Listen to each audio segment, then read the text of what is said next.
Recording का message भी और स्क्रीन शेयर है। Yes ma'am. लास्ट क्लास में हम लोगों ने लेबर कंप्लीट कर लिया था, आज हम लोग स्टार्ट करेंगे ओवरहेड। ठीक है, तो वैसे भी ओवरहेड का ओवरव्यू जो है वो थोड़ा बहुत हम लोगों ने बेसिक ऑफ कॉस्ट में देखो सारा चीजें कवर किया होता है। ठीक है, बेसिक ऑफ कॉस्ट वही होता है जहां पर हम लोग कॉस्ट के बारे में सीख रहे हैं, तो वहां भी हम लोगों ने ओवरहेड पढ़ा हुआ है कि ओवरहेड क्या होता है। ओवरहेड का मतलब होता है इनडायरेक्ट एक्सपेंस,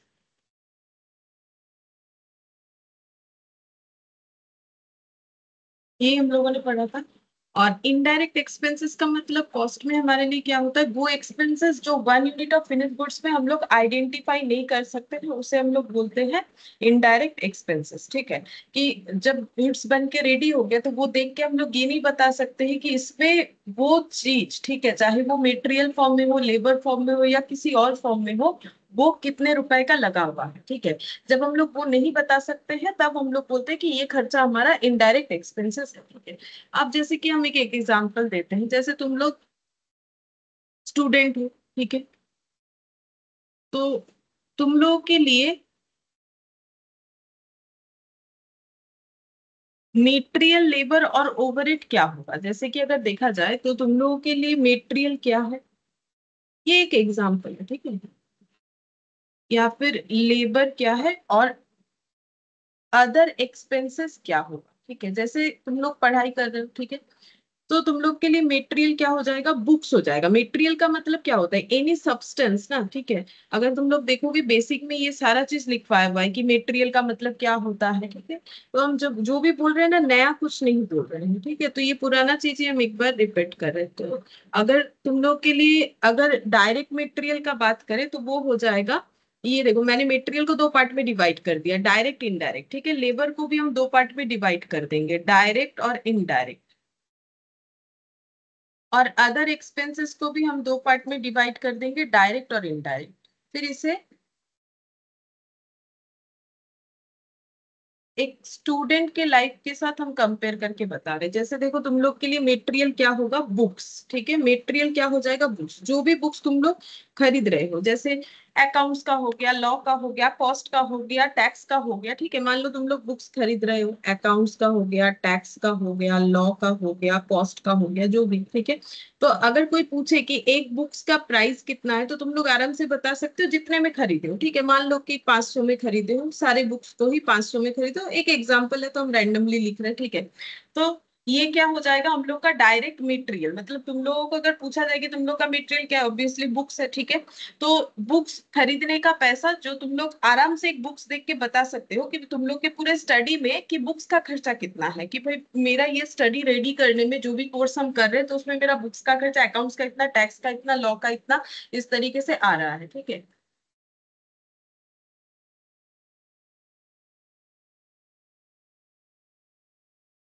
गुड मॉर्निंग ओबी जी। Good morning ma'am. और इनडायरेक्ट का जैसे मान लो फूड, पेन, ठीक है, ये सब मतलब लिखने के लिए जो पेन का यूज करते हो, या फिर खाना, ठीक है, जो भी खा रहे हो। ठीक है, अब ये भी तो जो है, मतलब हम पूरा ये मान के चल रहे हैं कि ये पूरा खर्चा, मतलब देखो अगर आप लोग घर पे हो तो बोलोगे फूड का खर्चे का क्या पोर्शन करें, लेकिन मान लो आप लोग बाहर जाके पढ़ाई कर रहे हो, ठीक है, मतलब पीजी वगैरह रेंट पे रह रहे हो, तो फिर हम लोग सारा चीजों का हिसाब रखना पड़ता है। तभी तो हम लोग बोलेंगे ना कि भाई मेरे रहने का इतना खर्चा है, ये खाने का खर्चा, ये फूडिंग लॉजिंग वगैरह होता है ना, तो उस हिसाब से हम एग्जाम्पल दे रहे हैं। ठीक है, तो हम लोग जो भी हो जाए, अगर पेन का भी देखो तो पेन पेन के खर्चे के साथ मैच करके देख लो। अगर खाने के खर्चे के साथ नहीं कर पा रहे हो, क्योंकि सब कोई तो बाहर नहीं रहता है, कोई कोई मतलब अपनी जगह पे रह के ही पढ़ रहा है। ठीक है, तो फिर हम लोग ये नहीं बोल सकते हैं कि मेरा अकाउंट्स के लिए कितने रुपए का पेन का खर्चा हुआ, ये हम लोग नहीं बता सकते। पूरा अकाउंट्स के कोर्स को रेडी करने के लिए मेरा कितने रुपए का बुक्स का खर्चा, ये हम बता सकते हैं, लेकिन मेरा कितने रुपए कितने रुपए का मैंने खाना जो खाया उसमें अकाउंट्स पे कितना अपोर्शन करे, ये हम लोग नहीं बता सकते हैं। ठीक है, तो ये एग्जाम्पल है जस्ट समझने के लिए, और कुछ नहीं कि किस तरीके से होता है। ठीक है, तो ये क्वेश्चन मार्क ही रह जाएगा। तो हम लोग बोल सकते हैं कि ये हम लोग का डायरेक्ट खर्चा है और ये हम लोग का इनडायरेक्ट खर्चा है। ठीक है, ये अब लेबर के लिए देखते हैं, लेबर के लिए क्या है, हमें पढ़ना है, ठीक है। अगर हम लोग जो भी कोर्स कर रहे हैं तो उसे पूरा करने के लिए हमें पढ़ना है, तो हम लोग आराम से बता सकते हैं कि अकाउंट्स हम लोग कितना घंटा पढ़ते हैं, टैक्स कितना घंटा पढ़ते हैं, लॉ या कॉस्ट कितना घंटा पढ़ रहे हैं। अब देखो नॉर्मली लेबर का तो कॉस्ट कैलकुलेट होता है, लेकिन अब हम क्योंकि हम एक पढ़ाई का एग्जाम्पल दे रहे हैं तो वहां पर तो और हम ये नहीं बोलेंगे कि तुम लोग को पढ़ने के लिए कोई पेमेंट मिलेगा, ऐसा थोड़ी ना होता है, ठीक है। तो हम थोड़ा टाइम से बता देते हैं, मान लो कि 2-2 घंटा हर एक सब्जेक्ट को पढ़ रहे हो, ठीक है। तो ये आराम से बता सकते हो कि हाँ मैंने ये टैक्स इतना घंटा पढ़ा, लॉ इतना घंटा पढ़ा, या फिर कॉस्ट इतना घंटा पढ़ लिया, ठीक है। लेकिन इनडायरेक्ट जैसे अगर हम लेबर का बात करें, तो जैसे और भी कुछ लेबर यानी कि जो मेहनत करके कर रहे हो, तो अब मान लो पढ़ाई के साथ साथ जो है अपने आप को ठीक रखने के लिए मान लो मेडिटेशन कर रहे हो, ठीक है, मेडिटेशन कर रहे हो, ठीक है, या फिर जो जिम वगैरह जाते हो वो कर रहे हो, ठीक है, जो भी फिजिकल एक्टिविटी करते हो अपने आप को ठीक रखने के लिए, फिजिकल एक्टिविटी तो करना पड़ता है ना। तो हम लोग ये थोड़ी बता सकते हैं कि जो भी मेडिटेशन किया हम लोगों ने उसमें अकाउंट्स के लिए कितना टाइम दिया, या फिर टैक्स के लिए कितना टाइम दिया, लॉ के लिए कितना दिया, या फिर कॉस्ट के लिए कितना दिया, ये हमारे लिए बोलना पॉसिबल नहीं है। कि हम लोगों ने मान लो 2 घंटा मेडिटेशन किया, तो अब वो 2 घंटे का पोर्शन अगर मतलब 2 घंटे में अकाउंट्स में कितना उसका बेनिफिट होगा, टैक्स में कितना होगा, लॉ में कितना होगा, कॉस्ट में कितना होगा, ये आसानी से नहीं बता सकते। बट कितना कितना घंटा हम लोगों ने पढ़ लिया वो पर सब्जेक्ट वो हम लोग बता सकते हैं। अगर हम लोग वो जज करें तो आराम से बता सकते हैं कि भाई इतना बजे बैठे अकाउंट्स पढ़ने के लिए, इतना बजे कंप्लीट किया, टैक्स इतना बजे बैठे इतना कंप्लीट किया, वो हम लोग बता सकते हैं, ठीक है। तो ये हम लोग का हो गया लेबर के हिसाब से एग्जाम्पल। जैसे direct expenses, other expenses, other expenses क्या था, मेटेरियल लेबर के अलावा बाकी जो भी खर्चा होता है अदर एक्सपेंसेस होता है, ठीक है। तो ये सारा चीज हम लोग बेसिक में कर चुके हैं, तो वही वाला हम एक बार रिपीट कर रहे हैं क्योंकि हम लोग फिर से ओवरहेड को मतलब डिटेल्स में पढ़ने वाले हैं, ठीक है। तो इसी वजह से तो कोचिंग क्लासेस जो तुम लोग ज्वाइन कर रहे हो, ठीक है, कोचिंग क्लासेस जो ज्वाइन कर रहे हो वो तुम लोग का डायरेक्ट एक्सपेंसेस है, ठीक है। अब कोचिंग क्लास ज्वाइन करके अकाउंट्स के लिए कितना पे किया, मतलब अकाउंट्स कोर्स को ज्वाइन करने के लिए टैक्स का, कॉस्ट का, लॉ का, वो तुम लोग आराम से बता सकते हो, ठीक है। जैसे कि मान लेते हैं कि 6,000, ठीक है, एग्जाम्पल है, ठीक है। तो ये कोचिंग क्लासेस का फी हो गया कि हम लोग आराम से बता सकते हैं कि हम लोगों ने इस कौन से सब्जेक्ट के लिए कितना पेमेंट किया है। लेकिन इनडायरेक्ट एक्सपेंसेस क्या हो जाएगा, जैसे कि क्लास करने आते हो, हम मेरा क्लास तो फिलहाल ऑनलाइन होता है तो बात अलग है, लेकिन जब सर के पास क्लास करने आते हो जो लोग आ रहे हो या नहीं भी आ पाते हो, कभी कभार आते हो, जो भी हो, तो ट्रांसपोर्टेशन का एक खर्चा होता है, ठीक है। तो अब ट्रांसपोर्टेशन का खर्चा हो गया, या फिर घर पे बैठ के पढ़ रहे हो तो नेट पैक का खर्चा हो गया। तो ये सब इनडायरेक्ट एक्सपेंसेस है। हम लोग ये नहीं बता सकते हैं कि हम लोग जो जाने आने का खर्चा कर रहे हैं कोचिंग क्लास से घर, ठीक है, तो इसके लिए अकाउंट्स जो कोर्स है उसमें मेरा कितना खर्चा पड़ गया ये हम लोग नहीं बता सकते, टैक्स में कितना खर्चा पड़ गया ये हम लोग नहीं बता सकते, कॉस्ट में कितना खर्चा पड़ेगा ये हम लोग नहीं बता सकते, लॉ में कितना पड़ेगा ये हम लोग नहीं बता सकते, ठीक है। एग्जैक्टली तो नहीं बता सकते, जो जो एग्जैक्टली बता सकते वो डायरेक्ट होता है। अब मेटेरियल है तो डायरेक्ट मेटेरियल, डायरेक्ट लेबर है तो डायरेक्ट लेबर, डायरेक्ट एक्सपेंसेस है तो डायरेक्ट एक्सपेंसेस, मतलब 1 यूनिट फिनिश गुड्स में आइडेंटिफाइबल होना चाहिए। तो मैंने यहाँ पर तुम लोग के स्टूडेंटशिप के हिसाब से बता दिया कि तुम लोगों को अगर पूछा जाए कि जो तुम लोग मेटेरियल यानी कि जो स्टडी मैट वगैरह या जो भी है अकाउंट्स, टैक्स, कॉस्ट, बुक्स ये सब यूज कर रहे हो तो उसका खर्चा तुम लोग आराम से बता सकते हो। बट इनडायरेक्ट खर्चे में ये मैंने एग्जांपल दिया कि ये हम लोग नहीं बता सकते कि मेरे कौन से कोर्स के लिए मेरा कितने रुपए का पेन का खर्चा हुआ, ये हम लोग नहीं बता सकते। कौन से कोर्स के लिए मैंने मेडिटेशन जो भी किया उसका कितना बेनिफिट, कौन से कोर्स में कितने टाइम के लिए मैंने कर दिया, ये भी हम लोग नहीं बता सकते। एक अंदाजे से बता सकते हैं कि भाई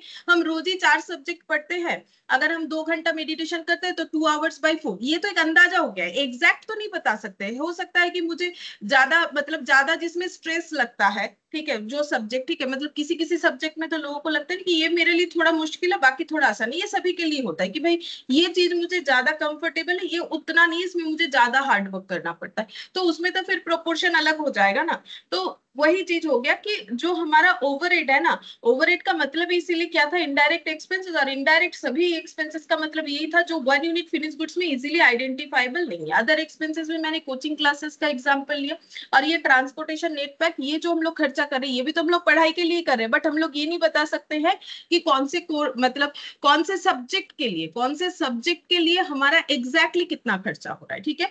अब ये तो गया एक सिंपल एग्जांपल जो कि मैंने स्टूडेंट लाइफ के ऊपर दे दिया। अब अगर हम लोग इसको मैन्युफैक्चरिंग के साथ दे, जो कि हमारे एक्चुअली पार्ट है स्टडी का, ठीक है, हमें तो मैन्युफैक्चरिंग के हिसाब से ही सोचना है। तो मैन्युफैक्चरिंग कंपनी है, मान लेते हैं, जो कि फर्नीचर मैन्युफैक्चर करती है, ठीक है, जो कि फर्नीचर मैन्युफैक्चर करती है। अब इनके लिए डायरेक्ट इनडायरेक्ट एक्सपेंसेस क्या होगा वो हम लोग देखते हैं। जैसे कि यहाँ पर लिख देते हैं मेटेरियल, लेबर, ओवरहेड। ये सब वैसे भी मेरा लिखवाया हुआ है, शायद एग्जाम्पल कुछ और हो, बट ये मेरा सारा लिखवाया हुआ है जब हम लोग बेसिक क्लास कर रहे थे, फिर भी एक याद दिलाने के लिए हम करवा रहे हैं। तो यहाँ पर हो मैम जाएगा। आपका आवाज नहीं आ रहा। आवाज नहीं आ रहा है?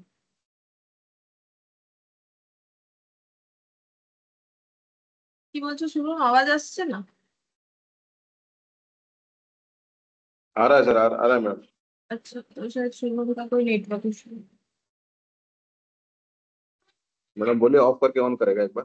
इसमें जो लीव कर, हाँ लीव किया, ज्वाइन कर। तब तक हम लोग लिखते हैं डायरेक्ट, इनडायरेक्ट,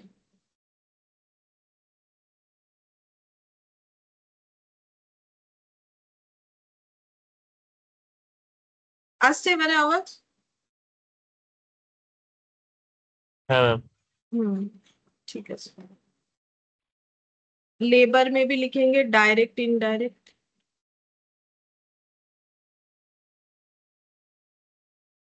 ओवरहेड में भी लिखेंगे डायरेक्ट, ओ सॉरी ओवरहेड लिख दिया, ये लिखना चाहिए था मुझे अदर एक्सपेंसेस, ये ओवरहेड तो इनडायरेक्ट, ये गलती से, अदर एक्सपेंसेस,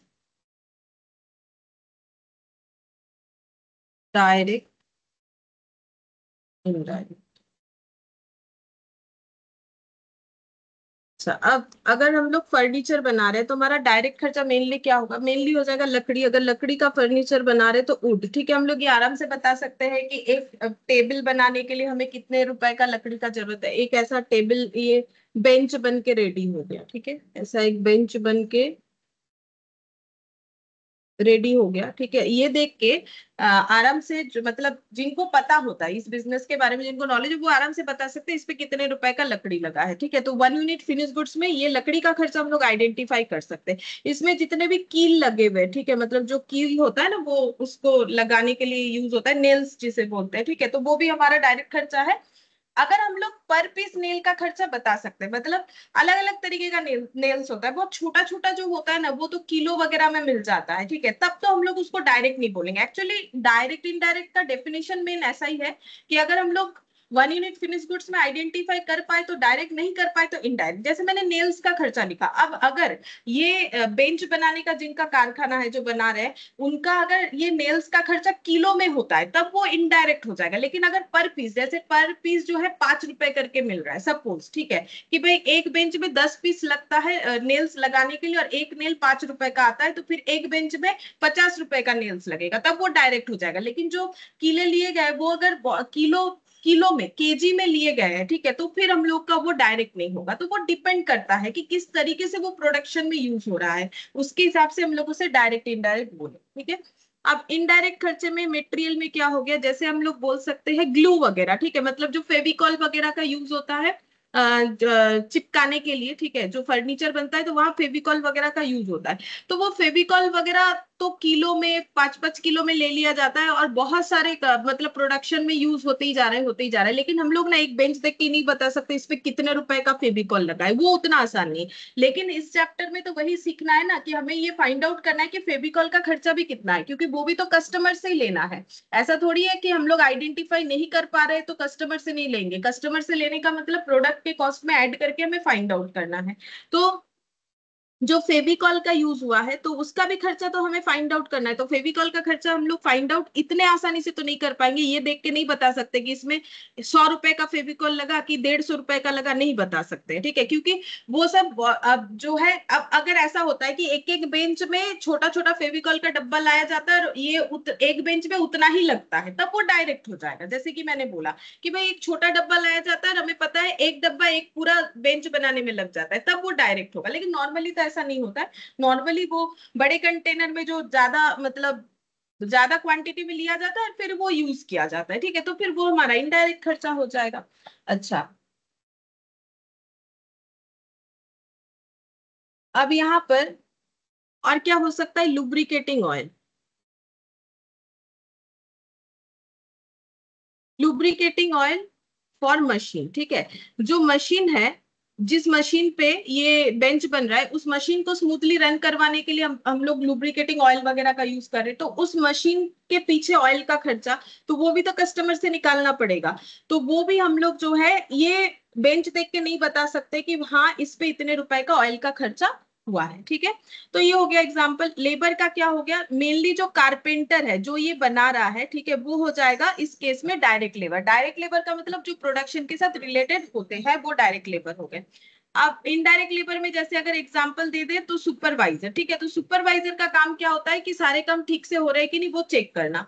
तो अब सुपरवाइजर को हम लोग सैलरी दे रहे हैं, अब सुपरवाइजर को सैलरी दे रहे हैं और हमारे कारखाने में लाख लाख जो है मतलब बेंच बन रहा है, ठीक है, 1 लाख या 1000, जैसा जो कारखाना है, जैसा जो मतलब मैन्युफैक्चरिंग यूनिट है, छोटा है बड़ा है उस हिसाब से बन रहा है। तो सुपरवाइजर को हम लोग दे रहे हैं सैलरी 50,000, ठीक है। अब हम लोग ये बेंच पे कैसे आइडेंटिफाई करें कि सुपरवाइजर का खर्चा इस पे कितना ऐड करें। अब एक पे तो 50,000 कर नहीं सकते हैं, तो किस तरीके से करें, ठीक है। तो वही बात हो गया कि क्योंकि हम लोग 1 यूनिट फिनिश गुड्स में आइडेंटिफाई नहीं कर पा रहे, then it is indirect expenses, ठीक है।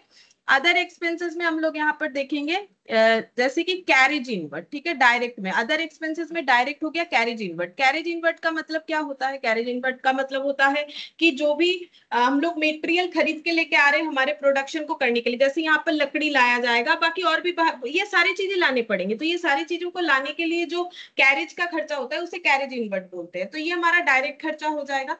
और इनडायरेक्ट खर्चे में क्या हो जाएगा, इनडायरेक्ट खर्चे में हो जाएगा जैसे कि इलेक्ट्रिसिटी का खर्चा। तो इलेक्ट्रिसिटी का बिल आ रहा है, ठीक है, अगर फैक्ट्री में काम हो रहा है तो इलेक्ट्रिसिटी का बिल आ रहा है, तो वो इलेक्ट्रिसिटी का बिल भी तो मुझे बेंच के मतलब बेंच का जब कॉस्टिंग करेंगे कि भाई इसमें इसको बनाने का क्या क्या खर्चा हुआ, तो उसमें इलेक्ट्रिसिटी का खर्चा भी ऐड करना है। बट करे कैसे, वो तो एक बिल आएगा, ठीक है, कि इतने रुपए का बिल आया, अब उसमें से कितना अमाउंट इस बेंच में ऐड करना है, पर बेंच में तो ऐड करना पड़ेगा ना। तो क्योंकि आसानी से आइडेंटिफाइबल नहीं है तो ये हो जाता है इनडायरेक्ट। तो जितने भी आसानी से आइडेंटिफाई नहीं होने वाले चीज है वही इनडायरेक्ट हो जाता है, यानी कि ओवरहेड हो जाता है। तो इनडायरेक्ट सारे खर्चे को हम लोग क्या बोलते हैं, ओवरहेड बोलते हैं। ऐसा करके सेम ही मैंने जो है कि बेसिक क्लास जो 3 या 4 क्लास हम लोगों ने किया था, मैंने सारा चीज लिखवाया था। शायद वहां कुछ और एग्जाम्पल लिया था, आई थिंक जो है क्ले पॉट का एग्जाम्पल लिया था। यहाँ पर हम लोगों ने ये फर्नीचर का ले लिया, या फिर हो सकता है वहां भी फर्नीचर का लिया था। तो ये ओवरहेड जो ऑलरेडी हम लोग इतना समझ चुके थे बेसिक क्लास में, वो एक बार मैंने रिकॉल करवा दिया, ठीक है।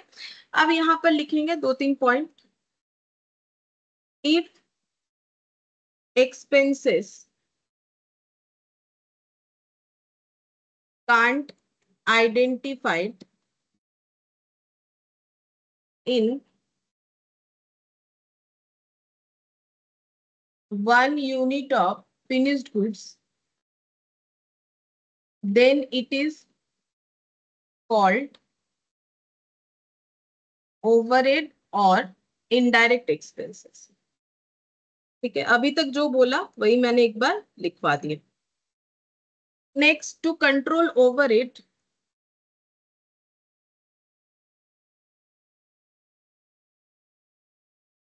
cost is a very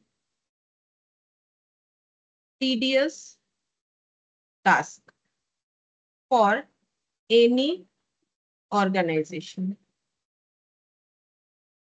किसी भी ऑर्गेनाइजेशन के लिए ओवरहेड के कॉस्ट को कंट्रोल करना बहुत ही मुश्किल वाला काम होता है। ऐसा क्यों, क्योंकि कोई भी इनडायरेक्ट खर्चा कंट्रोल करना मुश्किल इसीलिए, जैसे कि एक एग्जांपल अगर दे, जैसे कि हम लोगों ने सुपरवाइजर को रखा कि भाई मेरा बहुत जो है काम बढ़ रहा है तो मुझे एक सुपरवाइजर का जरूरत है। अगर सुपरवाइजर नहीं रखेंगे तो मेरा काम में कंट्रोलिंग नहीं रहेगा। अब सुपरवाइजर को रख लिया हम लोगों ने, उसको एक सैलरी बता दिया काम के हिसाब से। अब अगर मेरा जो है काम अचानक से मेरा मार्केट में मेरे प्रोडक्ट का डिमांड कम हो गया, ठीक है, तो अब क्या हम सुपरवाइजर को कम सैलरी देंगे, वो तो मेरे लिए पॉसिबल नहीं है। मैंने जो बात किया है मुझे तो वही देना पड़ेगा, ठीक है। तो इसीलिए बोल रहे हैं कि ये टीडियस जॉब होता है कि इसको हम लोग कैसे करके कंट्रोल करें, ये आसानी से कंट्रोल नहीं होता। जैसे अगर मार्केट में बेंच का डिमांड कम हो जाएगा तो कम लकड़ी खरीदेंगे, ठीक है, कम सारी चीजों को खरीदेंगे। लेकिन ये जो इनडायरेक्ट एक्सपेंसेस होता है ना, जैसे कि हम लोगों ने फेविकॉल वगैरह, लुब्रिकेटिंग ऑयल वगैरह खरीद लिया, ये सुपरवाइजर को सैलरी देते, इलेक्ट्रिसिटी का बिल, ठीक है, इलेक्ट्रिसिटी का बिल फिर भी मशीन जितना चलेगा उसके हिसाब से आएगा। उसमें भी एक वेरिएशन होता है, क्योंकि इलेक्ट्रिसिटी के बिल में भी एक रूल्स होता है कि कुछ अमाउंट फिक्स्ड होता है, वो आगे हम लोग पढ़ेंगे। लेकिन मेन बात ये है कि क्यों बोल रहा है कि ओवरहेड का कॉस्ट को कंट्रोल करना बहुत ही मुश्किल काम है, क्योंकि ये पर यूनिट पे तो बेस्ड नहीं है ना, तो इसीलिए थोड़ा मुश्किल हो जाता है। जैसे प्रोडक्शन अगर ठीक ठाक हो रहा है तो ठीक है, सुपरवाइजर को रखा, सैलरी दिया, ठीक है, लेकिन अचानक से अगर प्रोडक्शन का काम हमारा कम पड़ जाता है तो फिर हम लोग सुपरवाइजर को जो सैलरी दे रहे हैं वही हमें देना पड़ता है, तो हमारे लिए कॉस्टिंग बढ़ जाता है। लेकिन अगर मार्केट डिमांड कम हो जाएगा तो हम लोग हमारा जो डायरेक्ट एक्सपेंसेस है वो आसानी से कंट्रोल कर सकते हैं, आसानी से कम कर सकते हैं। हम लोग कम कारपेंटर रखेंगे, हम लोग कम मटेरियल को यूज करेंगे, तो उसमें कंट्रोलिंग जल्दी आ जाता है। ठीक है, प्रॉब्लम उसमें भी होगा लेकिन उसमें कंट्रोलिंग जल्दी कर सकते हैं, बट इसमें कंट्रोलिंग करना थोड़ा सा ज्यादा मुश्किल होता है। ठीक है, चाहे ऑर्गेनाइजेशन जैसा भी हो, छोटा हो या बड़ा हो। ठीक है, फिर नेक्स्ट यहां पर लिखेंगे एलोकेशन एंड अपॉर्शनमेंट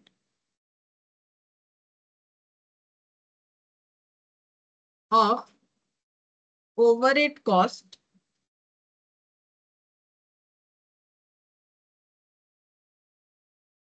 और यहां पर हो जाएगा एस्टिमेटेड बेसिस, एस्टिमेटेड बेसिस। ठीक है, तो ओवरहेड के कॉस्ट को हमें एलोकेट या अपोर्शन करना पड़ता है, अभी समझाएंगे क्या होता है। और ये हम लोग एस्टिमेटेड, और ये ओवरहेड का कॉस्ट जो है एस्टिमेटेड बेसिस में यूज होता है। ठीक है, तो ये मेन मेन पॉइंट्स लिखवा दिया। ये कोई भी थ्योरी आ जाएगा नहीं, जो वैसा होता है हम बता देते हैं, ये जस्ट अपने समझने के लिए चैप्टर में। अच्छा, अब रहा हम लोग ये वाला सीखेंगे एलोकेशन या अपॉर्शनमेंट क्या होता है। तो हम एक एग्जांपल से समझा रहे हैं। जैसे एक ऑर्गेनाइजेशन है, फॉर एग्जांपल एक्स लिमिटेड। ठीक है, अब इनके दो डिपार्टमेंट है, डिपार्टमेंट ए और डिपार्टमेंट बी। ये हो गया डिपार्टमेंट ए, ये हो गया डिपार्टमेंट बी। ठीक है, अब यहाँ पर मान लेते हैं कि 4 लाइट पॉइंट्स लगे हुए हैं और यहाँ पर लगे हुए हैं 2 लाइट पॉइंट्स। लाइट पॉइंट्स का मतलब होता है जहां पर लाइट्स लगते हैं, मतलब पॉइंट किया जाता है ना, जब कोई भी बिल्डिंग घर वगैरह बनता है तो लाइट पॉइंट होता है कि भाई यहाँ पॉइंट है तो यहाँ हम लोग एक ट्यूबलाइट लगा सकते हैं, वहां एक हम लोग जो है सीएफएल लगा सकते हैं, तो पॉइंट्स होता है, तो लाइट पॉइंट्स है। अब ये ऑर्गेनाइजेशन में इलेक्ट्रिसिटी का बिल आया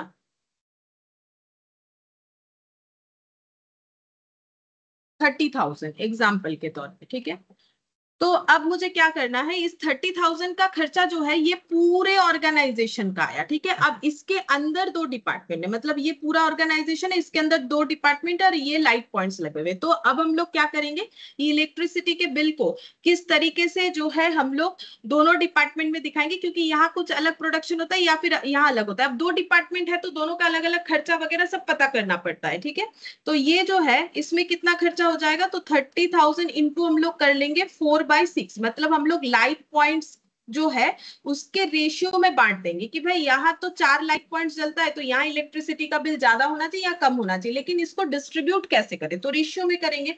तो किसी एक बेसिस पे कर दिया ना, तो हम लोगों ने कौन से बेसिस पे किया, लाइट पॉइंट्स बेसिस पे किया।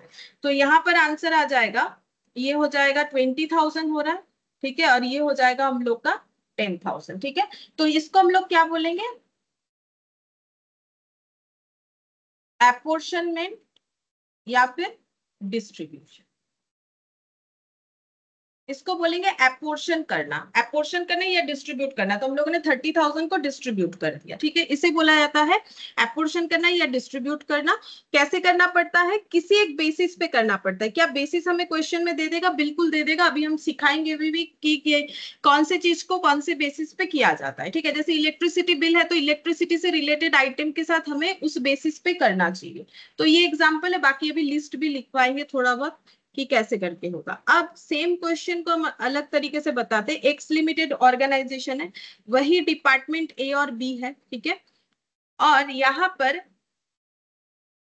4 लाइट्स है, यहाँ पर भी 2 लाइट्स है, लाइट्स पॉइंट या लाइट जो भी हो। ठीक है, सेम चीज मैंने कर दिया, बट इस बार क्या है ना, यहाँ एक अलग मीटर बॉक्स लगा हुआ है, यहाँ एक अलग मीटर बॉक्स लगा हुआ है। ठीक है, मैंने ये मीटर बॉक्स बना दिया कि यहाँ पर जो बिल आएगा, मतलब बिल अब सेपरेटली आएगा, एक साथ नहीं आएगा, क्योंकि 2 मीटर बॉक्स लगा हुआ है। तो यहाँ पर चेक करेंगे, रीडिंग देखेंगे, रीडिंग देखते हैं ना कि कितने का बिल आया। तो यहाँ पर देखा जा रहा है कि 20,000 का बिल आया है, ठीक है, मतलब जो बिल आया है वो 20,000 रुपए का है। यहाँ पर जो बिल आया है वो 10,000 रुपए का है, ठीक है। तो ये हमें बता दिया जाएगा क्वेश्चन में। अगर अलग अलग दिख रहा है तो हम लोग क्या करेंगे, डिपार्टमेंट ए के खर्चे में 20,000 लिख देंगे, डिपार्टमेंट बी के खर्चे में 10,000 लिख देंगे, मतलब हमें बता दिया है। तो इसको हम लोग बोलते हैं एलोकेशन।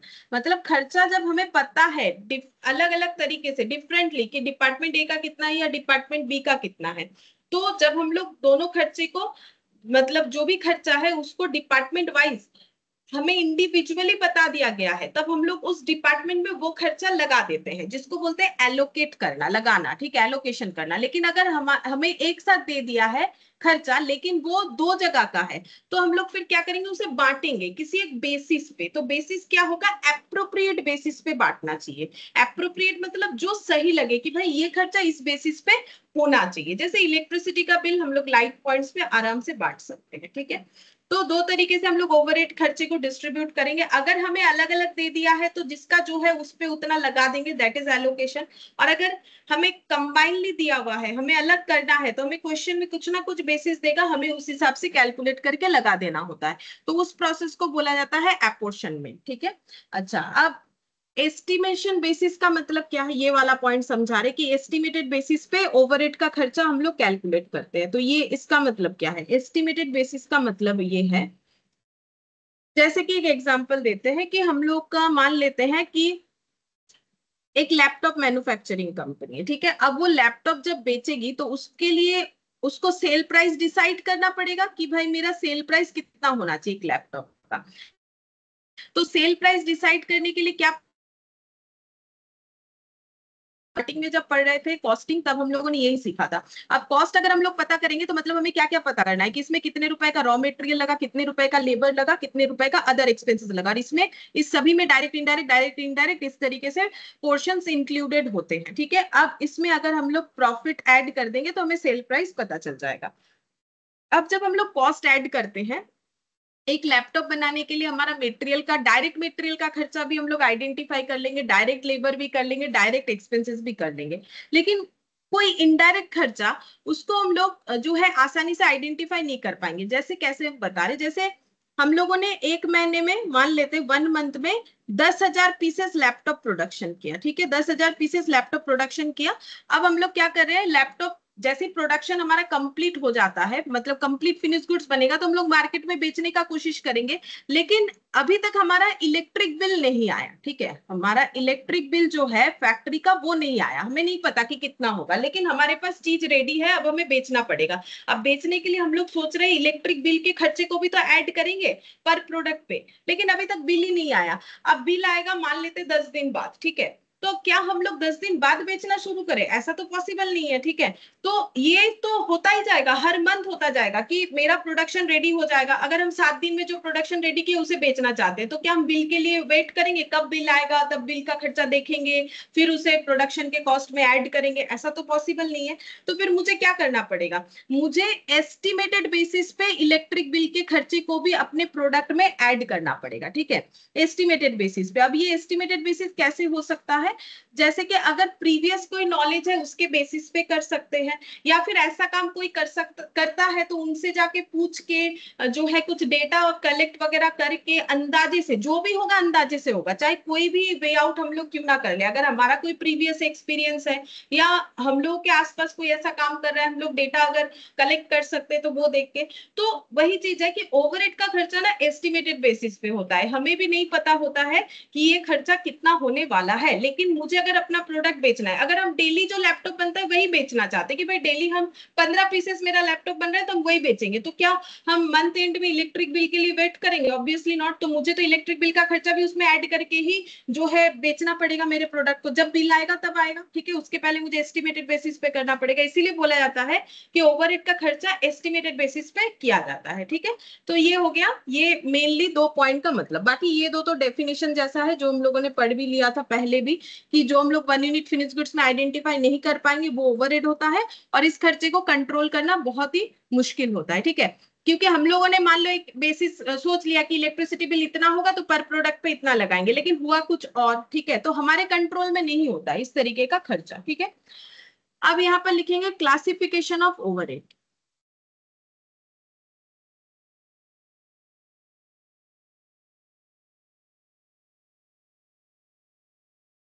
तो ओवरहेड का क्लासिफिकेशन कैसे होगा? ओवरहेड का क्लासिफिकेशन हो जाएगा बाय फंक्शन, फंक्शन बेसिस पे, ठीक है। फंक्शन बेसिस पे 3 पॉइंट होगा।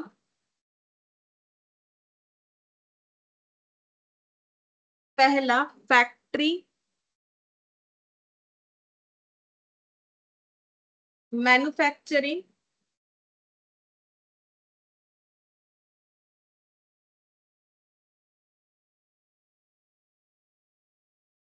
प्रोडक्शन और वर्क्स ओवरहेड, ठीक है। तो इसको 4-5 नामों से जाना जाता है, ठीक है। फंक्शन के बेसिस पे पहला हो गया फैक्ट्री वाला, तो फैक्ट्री का जो ओवरहेड होता है उसे factory overhead, manufacturing overhead, production overhead या वर्क्स ओवरहेड बोला जाता है, एक ही बात है। तो तीनों चीज एक ही चीज को बताता है, दैट इज फैक्ट्री का ओवरहेड। अब फैक्ट्री ओवरहेड में क्या क्या आ जाएगा, हम एक दो एग्जांपल लिखवा देते हैं, जैसे कि maintenance of plant and machinery, maintenance of plant and machinery, insurance of plant and machinery, insurance of plant and machinery, depreciation of plant and machinery, और फैक्ट्री सुपरवाइजर, मतलब फैक्ट्री से रिलेटेड हर एक खर्चा। ये भी मैंने बेसिक क्लास में लिखवाया हुआ है, ठीक है, सुपरवाइजर। अच्छा, अब यहाँ पर नेक्स्ट हो जाएगा office and administration overhead, office and administration overhead function wise, ठीक है। वैसे मुझे पूछना चाहिए था कि क्या क्या खर्चा होगा, क्योंकि मैंने ऑलरेडी लिखवाया हुआ है, तो मुझे आंसर पूछ के लिखना चाहिए था, बट हम करवा दे रहे हैं क्योंकि पता नहीं आप लोगों ने पढ़ा है कि नहीं पढ़ा है। तो यहाँ पर ऑफिस एंड एडमिनिस्ट्रेशन ओवरहेड, तो यहाँ का खर्चे का मतलब हो गया to monitor different department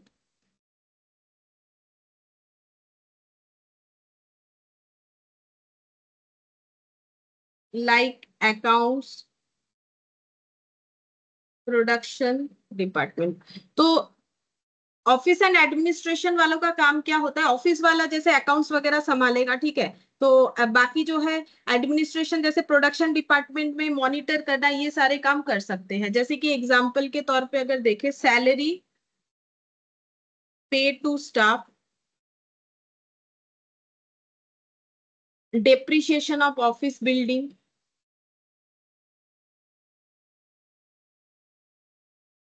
postage and stationery,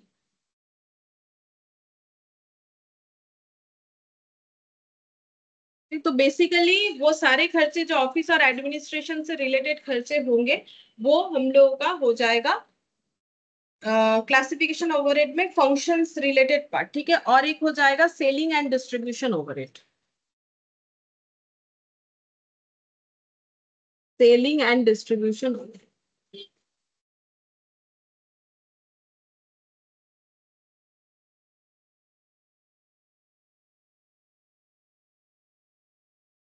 selling और डिस्ट्रीब्यूशन ओवरहेड में जैसे कि salesman commission, advertisement expenses, delivery van depreciation, जिसमें से ये हो गया डिस्ट्रीब्यूशन का खर्चा और ये हो गया सेलिंग का खर्चा, ठीक है।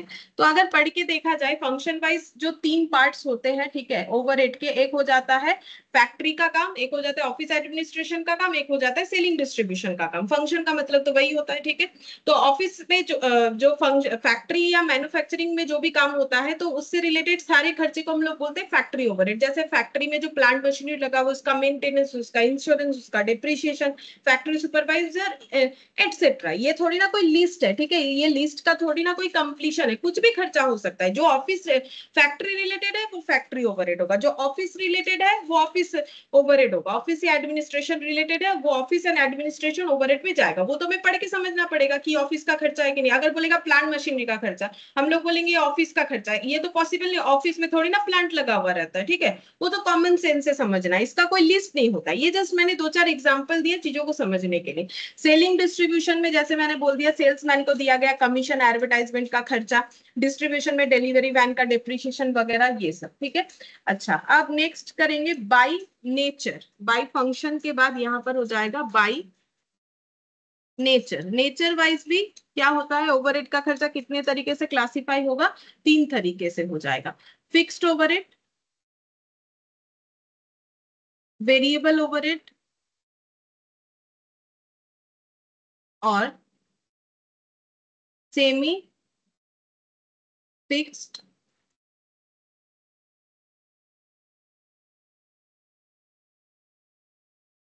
और semi variable overhead.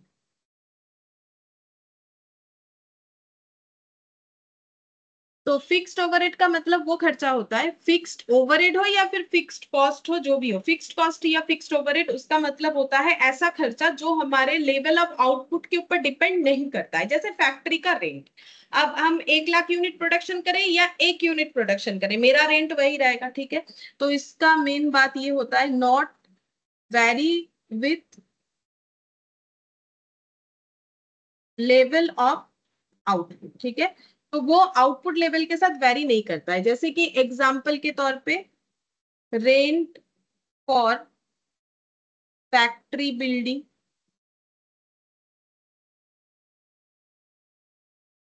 Salary to permanent staff, जो भी परमानेंट स्टाफ है, कॉन्ट्रेक्चुअल नहीं, जो परमानेंट स्टाफ है उनको जो सैलरी देते हैं। अब मेरे किसी मंथ में ज्यादा प्रोडक्शन हुआ तो ना तो हम ज्यादा सैलरी देने वाले, अगर कम प्रोडक्शन हुआ ना तो हम कम सैलरी देने वाले। मेरा जो बात हुआ है वही देंगे। बाकी रहा बात बोनस देना है, इंसेंटिव देना है, वो तो अलग बात हो गया।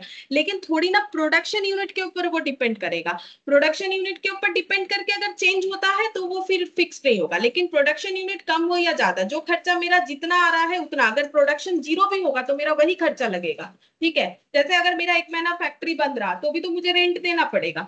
तो बात यह है समझने वाला कि आउटपुट के ऊपर डिपेंड करके खर्चा अगर चेंज नहीं होता है तो वो फिक्स्ड ओवरहेड होगा। अब एग्जांपल जैसा होगा वैसा, ठीक है, जैसे कि रेंट का एग्जांपल हो सकता है, कुछ और भी हो सकता है, ठीक है। तो ये जो भी है मैंने यहाँ पर दिया, जैसे कि फैक्ट्री में जो प्लांट मशीनरी लगा वो उसका इंश्योरेंस का खर्चा, ठीक है, अगर हम लोगों ने इंश्योरेंस करवा रखा है तो प्रोडक्शन कम ज्यादा होने पे थोड़ी ना इंश्योरेंस का खर्चा चेंज होने वाला है, तो वो हो जाएगा फिक्स्ड ओवरहेड। तो हमें कंसेप्ट समझना है, बाकी एग्जांपल तो उसके हिसाब से बन जाएगा, ठीक है। अब रहा वेरिएबल ओवरहेड। वेरिएबल ओवरहेड का मतलब ओवरहेड जो वेरी कर जाएगा आउटपुट के साथ, overhead which will vary with the change in level of output।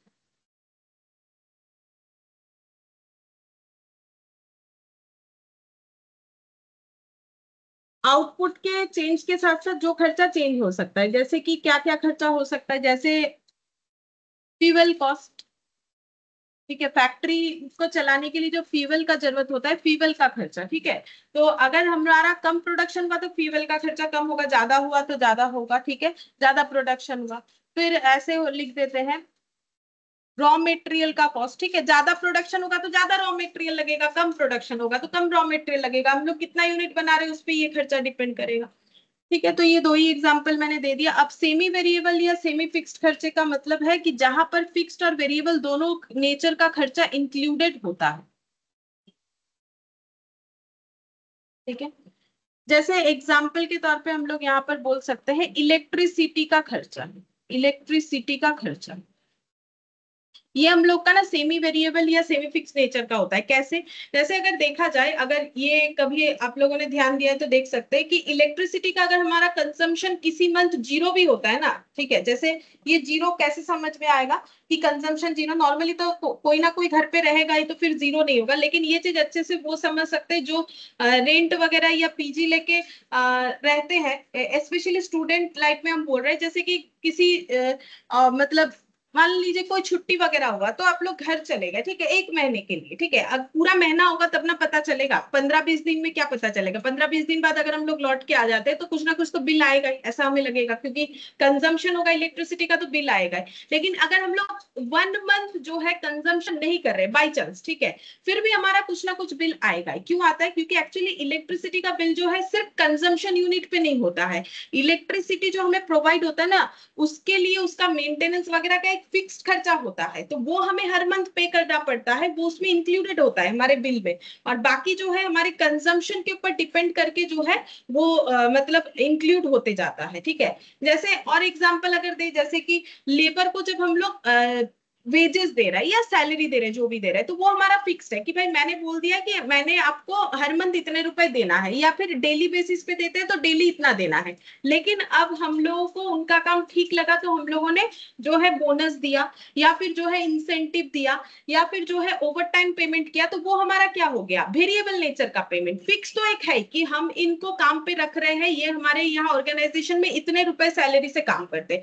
इसके बाद भी अगर हम लोग कुछ पेमेंट कर रहे हैं एक्स्ट्रा, डिपेंड करता है क्यों कर रहे हैं। जैसे ओवर टाइम किया तो ओवर टाइम, जैसे मैंने एग्जांपल दिया, बोनस दिया तो बोनस, ठीक है, तो वो हमारा हो गया वेरिएबल खर्चा। तो ये होता है semi fix semi variable. Semi fix semi variable का मतलब ऐसा खर्चा जिसमें एक फिक्स नेचर तो है ही, उसके बाद एक्स्ट्रा जो हुआ वो हो गया वेरिएबल नेचर का, ठीक है। जैसे कभी कभी रिपेयर मेंटेनेंस भी ऐसे होता है, कुछ कुछ हमारा मशीन वगैरह ऐसा होता है कि जिसमें हमें पता है कि हर मंथ इस मशीन को मेंटेन करने का मेरा 1000 रुपए लगता ही है, लेकिन किसी मंथ में वो ज्यादा खराब हुआ या फिर कुछ ज्यादा इश्यूज हुआ, तो 1000 रुपए तो मुझे पता ही है कि हर मंथ लगता है, लेकिन इस बार और 500 लग गया तो 1500 लग गया, तो 1000 मेरा फिक्स्ड है, बाकी एक्स्ट्रा जो लगा वो मेरा वेरिएबल। तो इस तरीके के खर्चे को हम लोग बोलते हैं सेमी फिक्स्ड या सेमी वेरिएबल नेचर का खर्चा, ठीक है। ऐसा खर्चा जो हम लोगों का कुछ अमाउंट तक फिक्स्ड है, बाकी वेरिएबल है, डिपेंड करता है कि कैसे करके होगा। जैसे ट्रांसपोर्टेशन का खर्चा भी होता है, जैसे अगर आप लोग ऑटो करते हो या बस में चढ़ते हैं, या स्पेशली ऑटो बस, ये सब में ज्यादा अच्छे से पता चलता है कि ये सब का ना एक फिक्स्ड खर्चा होता है। मतलब ऑटो पे चढ़ने से ही हमें फिक्स्ड ये देना है, चाहे हम लोग जो है नेक्स्ट स्टॉपेज में क्यों ना उतर जाए, ठीक है, हमें इतना रुपए देना ही पड़ेगा। ऑटो में चढ़ के हम लोग जस्ट नेक्स्ट स्टॉपेज में उतर गए, फिर भी हमें 10 रुपए उनको देना है, फिक्स्ड मान लेते हैं, ठीक है, 10 रुपए देना है। बाकी जो है ऑटो का एक रूट होता है, भाई यहाँ से स्टार्ट हुआ वहां तक जाएगा, ठीक है। तो अब एंड तक जब जाते हैं तो खर्चा हमारा कम होने को दिखता है, वो किलोमीटर वाइज होता है, ठीक है, कि भाई इसके बाद का स्टॉपेज इतना, जैसे कि फर्स्ट स्टॉपेज उतरने से भी 10 रुपया, सेकंड स्टॉपेज उतरने से भी 10 रुपया। अब फिर ऐसा थोड़ी हम लोग बोलेंगे कि भाई हम लोग, या फिर ऑटो में हम लोगों ने चढ़ा और फर्स्ट स्टॉपेज उतर गए, तो ऐसा थोड़ी है कि ऑटो वाला हमसे 10 से कम ले लेगा, सेकंड में भी 10, फर्स्ट में भी 10। लेकिन वो है एक फिक्स्ड खर्चा कि मुझे ऑटो में चढ़ना है तो मुझे इतना रुपए तो देना ही पड़ेगा, बाकी किलोमीटर वाइज मेरा खर्चा बढ़ता जाएगा। तो एक चीज को यूज करने का एक फिक्स्ड खर्चा होता है, सेम बस में भी होता है, ठीक है। बस में अगर हम लोग चढ़ गए तो हमें एक फिक्स्ड खर्चा तो लगता ही है, उसके बाद किलोमीटर वाइज हम लोग कितना दूर ट्रैवल करें उसके हिसाब से हमारा खर्चा लग जाता है। तो जितना दूर जाएंगे सस्ता पड़ेगा, जितना पास में हम लोग जो है ट्रैवल करेंगे कम पड़ेगा, बट इंसान तो अपने रिक्वायरमेंट के हिसाब से ही ना ट्रैवल करेगा। खर्चा ज्यादा लगेगा बोल के थोड़ी ना दूर चला जाएगा, ठीक है, ऐसा थोड़ी होता है, अपने हिसाब से लोग खर्चा करते हैं। तो ये जस्ट समझा दिया मैंने कि सेमी फिक्स्ड और सेमी वेरिएबल खर्चा क्या होता है, ठीक है। अच्छा, अब इसमें नेक्स्ट हम लोग पढ़ेंगे बाई एलिमेंट, ये नेचर के बाद आ जाएगा बाई एलिमेंट। बाई एलिमेंट को हम और नहीं लिखवाएंगे, इसको हम सिर्फ बता देते हैं क्या क्या होता है, क्योंकि ये ऑलरेडी हम लोगों का डिस्कस किया हुआ है। अगर आप लोग बेसिक वाला टॉपिक देखोगे तो मिल जाएगा, जैसे कि इनडायरेक्ट मटेरियल आज भी डिस्कस किया, बाई एलिमेंट हो जाएगा इनडायरेक्ट मटेरियल, इनडायरेक्ट लेबर और इनडायरेक्ट एक्सपेंस, ये हो जाएगा। तो आज भी मैंने बता दिया, आगे भी बताया हुआ है, तो इसको हम और नहीं बताएंगे। ये 3 टाइप्स ऑफ नेचर और एक बाई कंट्रोल, ठीक है, ये एक बताना है। तो मेरा यहाँ जगह नहीं है, अगर आप लोग के वहां जगह है तो फंक्शन नेचर एलिमेंट इसके बाद बाई कंट्रोल हो जाएगा, तो हम यहाँ लिख रहे हैं क्योंकि मेरे यहाँ पर जगह नहीं है। तो कंट्रोल के हिसाब से 2 तरीके का होता है, ये भी बताया था मैंने बेसिक में, कंट्रोलेबल और अनकंट्रोलेबल।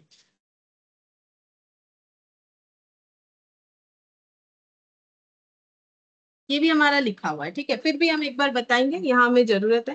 कंट्रोलेबल खर्चे का मतलब है जो खर्चा हम लोग कंट्रोल कर सकते हैं प्रॉपर पॉलिसी अप्लाई करके, ठीक है, can be controlled by applying proper policy. और ये हो जाएगा can't be control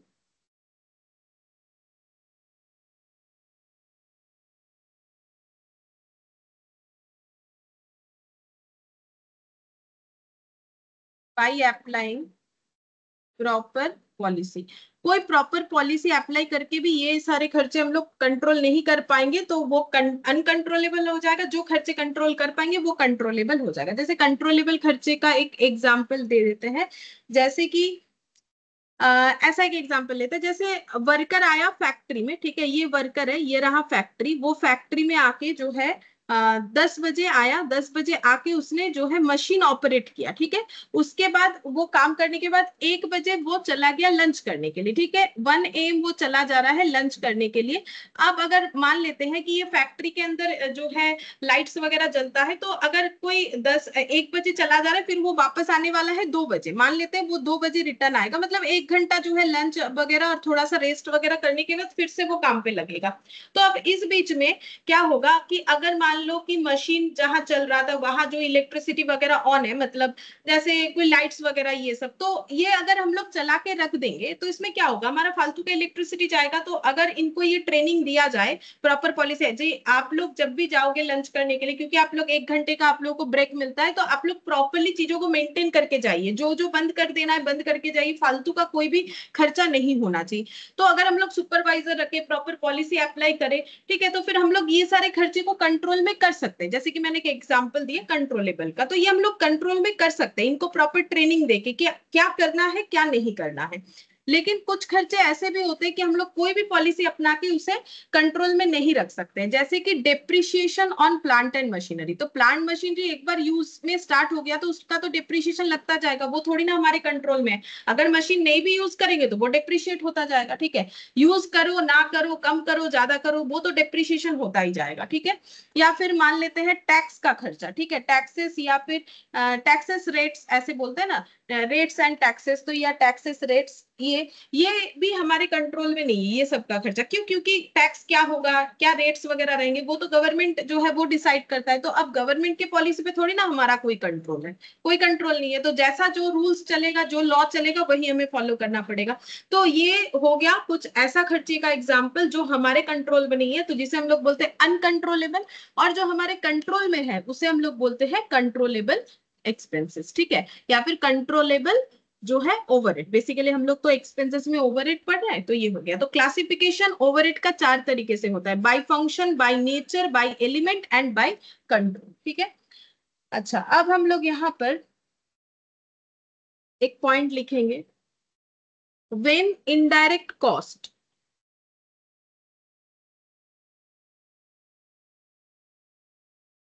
can be directly identified and allocate in department, then it is called allocation। बता देंगे क्या लिखते हैं। Distribution of cost between various department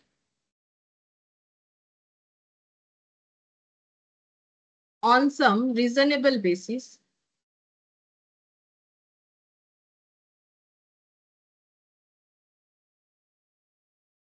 is called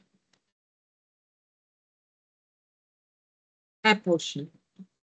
ये ऑलरेडी मैंने बता दिया था, बट एक बार लिखा दिया। एलोकेशन और एपोर्शन क्या होता है, तो मैंने अभी अभी सिखाया था। एलोकेशन का मतलब होता है जब हमें खर्चा पता है कहाँ पर कितना हो रहा है, बता भी दिया है, जस्ट उस जगह पे एलोकेट करना है। एपोर्शन का मतलब हमें ओवरऑल दे दिया है और हमें 2-3 जगह पे उसे डिस्ट्रीब्यूट करना है, तो प्रॉपर बेसिस पे डिस्ट्रीब्यूट करना। तो व्हेन इनडायरेक्ट कॉस्ट यानी overhead can be directly identified, अगर हम लोग डायरेक्टली आइडेंटिफाई कर पाए, and allocate in department, then it is called allocation. Directly identify कर लिया कौन डिपार्टमेंट का, कौन से डिपार्टमेंट का कितना है, और एलोकेट भी कर पा रहे, मतलब उस पर लागू भी कर पा रहे हैं, तो उसे एलोकेशन प्रोसेस बोला जाता है। और जब हम लोग खर्चे को डिस्ट्रीब्यूट करते हैं बिटवीन वेरियस डिपार्टमेंट, अलग अलग डिपार्टमेंट के अंदर ऑन सम रीजनेबल बेसिस, एक रीजनेबल बेसिस पे होना चाहिए। जब जैसे कि लाइट पॉइंट्स का, इलेक्ट्रिक का बिल हम लोग लाइट पॉइंट्स पे लगा सकते हैं, रेंट का खर्चा हम लोग स्क्वायर फीट पे लगा सकते हैं, क्योंकि जब कोई रेंट लेने जाता है तो वो जगह कितना बड़ा है, कितना स्क्वायर का है, ठीक है, कितना स्क्वायर फीट है, उसके हिसाब से रेंट लिया जाता है, तो फिर हम लोग उसके हिसाब से लगा सकते हैं। तो वही बोला हुआ है। तो ये दो एग्जाम्पल मैंने दिया था, उसका डेफिनेशन मैंने नीचे लिखवा दिया, वहां पर लिखवाना हम थोड़ा भूल गए थे, तो ये डेफिनेशन जो मैंने बोला वही लिखवाया सिंपल लैंग्वेज में, ठीक है। तो ये हो गया हमारा एपोर्शन और एलोकेशन का डेफिनेशन। नेक्स्ट हम लोग लिखेंगे apportionment of overhead, ठीक है। अब हम लोग ये एपोर्शन को पढ़ रहे हैं, ये वाला, ठीक है, एपोर्शन, क्योंकि यही मेन पढ़ने का चीज है। एलोकेशन को क्या पढ़े, एलोकेशन का मतलब तो हमें बता ही देगा कि इसमें इतना खर्चा, इसमें इतना खर्चा, हमें लिख देना है, तो इसमें तो सीखने वाला कोई बात नहीं है। लेकिन डिस्ट्रीब्यूशन या एपोर्शन कैसे करें वो तो सीखना पड़ेगा, वही सीख रहे हैं हम लोग। तो एपोर्शनमेंट ऑफ ओवरहेड, तो एपोर्शन यानी डिस्ट्रीब्यूशन कहाँ कहाँ करना पड़ेगा। तो मेनली अब जो हम यहाँ डिपार्टमेंट डिपार्टमेंट का बात कर रहे थे ना, तो मेनली हमारे यहाँ पर ऑर्गेनाइजेशन में, कोई भी ऑर्गेनाइजेशन हो, उसमें हमारा मेनली दो डिपार्टमेंट होता है। अब सभी ऑर्गेनाइजेशन में दो डिपार्टमेंट तो नहीं होगा, बताते हैं क्यों। एक है प्रोडक्शन डिपार्टमेंट, एक है सर्विस डिपार्टमेंट। तो किसी भी ऑर्गेनाइजेशन में जो है प्रोडक्शन डिपार्टमेंट तो कंफर्म होगा ही होगा, क्योंकि उसी के लिए ही तो वो एक ऑर्गेनाइजेशन है कि भाई ये प्रोडक्ट प्रोड्यूस कर रहा है। क्योंकि हम लोग तो मैन्युफैक्चरिंग यूनिट के हिसाब से पढ़ेंगे ना कॉस्टिंग को, अभी तक सर्विस सेक्टर वाला तो हम लोगों ने पढ़ा नहीं है। अब सर्विस डिपार्टमेंट का मतलब क्या हो गया, सर्विस डिपार्टमेंट जो है वो सारे ऑर्गेनाइजेशन रखते हैं जो बिग ऑर्गेनाइजेशन होते हैं, छोटे छोटे ऑर्गेनाइजेशन सर्विस डिपार्टमेंट नहीं रख पाते। सर्विस डिपार्टमेंट का मतलब हो जाता है जो डिपार्टमेंट प्रोडक्शन काम के साथ डायरेक्टली रिलेटेड नहीं है, मतलब वो डिपार्टमेंट हो या ना हो, प्रोडक्शन का काम तब भी चल सकता है।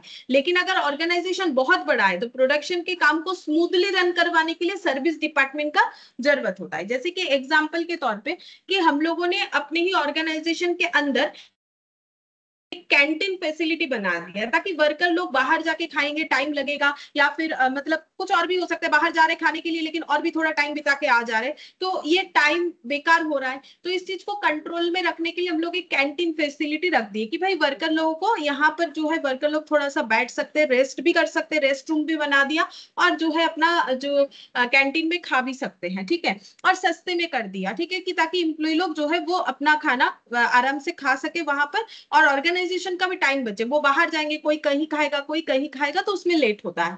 तो हम लोग एक फैसिलिटी बना सकते हैं। लेकिन ऐसा थोड़ी है कि अगर कैंटीन नहीं रहा तो जो है प्रोडक्शन डिपार्टमेंट ही नहीं चलेगा, ऐसा तो नहीं है। जैसे एग्जांपल के तौर पे कॉलेज वगैरह में भी होता है ना, हॉस्पिटल वगैरह में भी आजकल होता है ये सब फैसिलिटी की ये कैंटीन नीचे लगा हुआ है। तो थोड़ी ना ऐसा है कि कॉलेज में अगर कैंटीन नहीं रहा तो कॉलेज नहीं चलेगा। कॉलेज का काम कौन सा, कैंटीन में स्टूडेंट को खिलाना है, कॉलेज का काम तो स्टूडेंट को पढ़ाना है, ठीक है। कैंटीन फैसिलिटी है तो ठीक है, नहीं है तो भी ठीक है, ऐसा कोई बात नहीं है कि होना जरूरी ही है, ठीक है, पढ़ाई का डिपार्टमेंट होना जरूरी है। या फिर हॉस्पिटल में जो है मतलब जो भी पेशेंट जाते हैं उनका जो ट्रीटमेंट है उसका फैसिलिटी होना जरूरी है। अगर एक कैंटीन ना भी रहे तो कोई फर्क नहीं पड़ता है। लेकिन फिर भी बड़े बड़े ऑर्गेनाइजेशन अपने मतलब काम को स्मूथली रन करवाने के लिए कैंटीन फैसिलिटी मतलब सर्विस डिपार्टमेंट रख सकते हैं, जिसमें मैंने एक एग्जांपल दे दिया कैंटीन फैसिलिटी। या फिर वर्कर लोगों के लिए मेडिकल फैसिलिटीज रखा हुआ है, या फिर रिफ्रेशमेंट फैसिलिटीज रखा हुआ है। तो ये सब एडिशंस है, जरूरी नहीं है कि प्रोडक्शन करने के लिए ये रखना ही पड़ेगा। तो प्रोडक्शन डिपार्टमेंट का मतलब वो डिपार्टमेंट जो प्रोडक्शन के काम के साथ रिलेटेड होता है, directly linked with production of finished goods.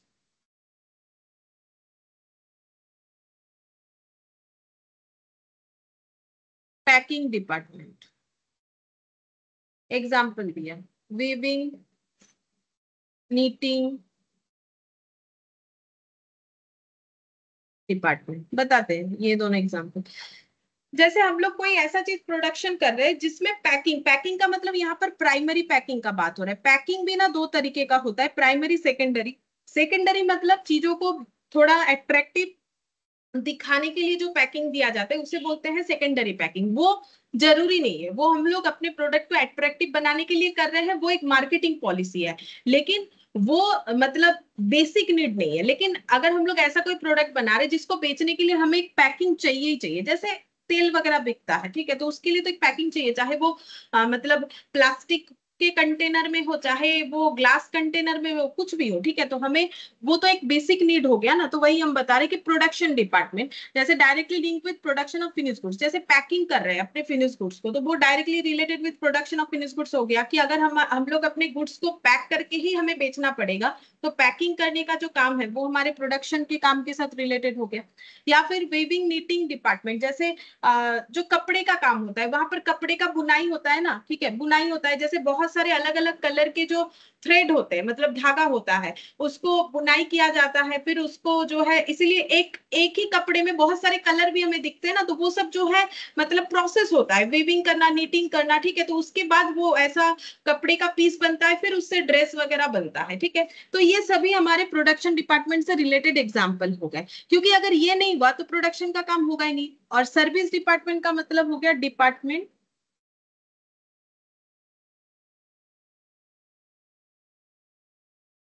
complementing the production department to achieve their goal।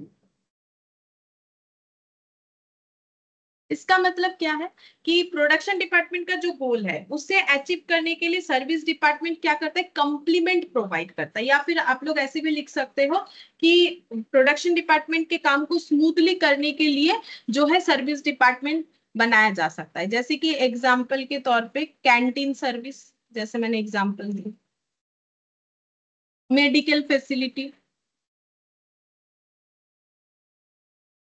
Medical service कर देते हैं, और रिफ्रेशमेंट। तो ये प्रोडक्शन डिपार्टमेंट और ये सर्विस डिपार्टमेंट, जहां पर हमें खर्चे को अपोर्शन करना पड़ेगा। लेकिन बात ये है कि सर्विस डिपार्टमेंट सिर्फ बड़े ऑर्गेनाइजेशन ही रखेंगे, क्योंकि जो छोटा ऑर्गेनाइजेशन है वो उसका काम वो अब खुद ही कंट्रोल कर सकता है, ठीक है, उसके लिए कोई सर्विस डिपार्टमेंट मतलब एक्स्ट्रा कोई कंप्लीमेंट का जरूरत नहीं पड़ता है। जब बहुत ज्यादा काम होता है देन सर्विस डिपार्टमेंट का जरूरत होता है। लेकिन हम लोग के यहाँ पर जो भी क्वेश्चन होगा ना, वहां पर प्रोडक्शन सर्विस दोनों ही रहेगा, मतलब हमारे पास जो भी क्वेश्चन आएंगे वो सब बड़े ऑर्गेनाइजेशन रिलेटेड ही आएंगे, ठीक है। अच्छा, अब कैसे करके किया जाए, मतलब ये तो हम लोगों ने सीख लिया कि भाई मुझे अपोर्शन कहाँ करना है, प्रोडक्शन रिलेटेड काम होता है। सर्विस डिपार्टमेंट जो प्रोडक्शन डिपार्टमेंट को कंप्लीमेंट करता है। आप कैसे करके अपोर्शन करें, यानी प्रोसेस ऑफ अपोर्शनमेंट या फिर डिस्ट्रीब्यूशन, ये कैसे होगा।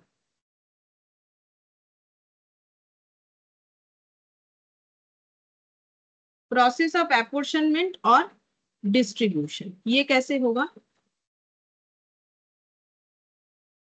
सबसे पहले ऐसे लिखेंगे, स्टेप 1, सबसे पहले करना पड़ता है प्राइमरी डिस्ट्रीब्यूशन। ये सब प्रोसेस है, ठीक है, मतलब ये मेथड्स हैं, हम बताएंगे कैसे करके होगा। पहले हो जाएगा प्राइमरी डिस्ट्रीब्यूशन करना पड़ेगा, फिर करना पड़ेगा सेकेंडरी डिस्ट्रीब्यूशन, फिर absorption of overhead in finish goods, ठीक है। तो 3 स्टेप में हमें अपोर्शन करना पड़ता है, पहले primary distribution, after that secondary distribution, फिर एब्जॉर्प्शन। लेकिन ये सब है क्या, primary distribution, secondary distribution, absorption, ये सब है क्या, तो वो हम बताते हैं क्या है। तो पहले हम थोड़ा सा इसका एक जो है फ्लो चार्ट जैसा ड्रॉ करके बताते हैं। जैसे एक ओवरहेड खर्चा, कोई भी ओवरहेड खर्चा, ठीक है, उस ओवरहेड खर्चे को अगर हमें अपोर्शन करना है तो हमें 2 डिपार्टमेंट में करना है। अभी अभी हम लोगों ने सीखा, एक होता है प्रोडक्शन डिपार्टमेंट, एक हो जाएगा सर्विस डिपार्टमेंट।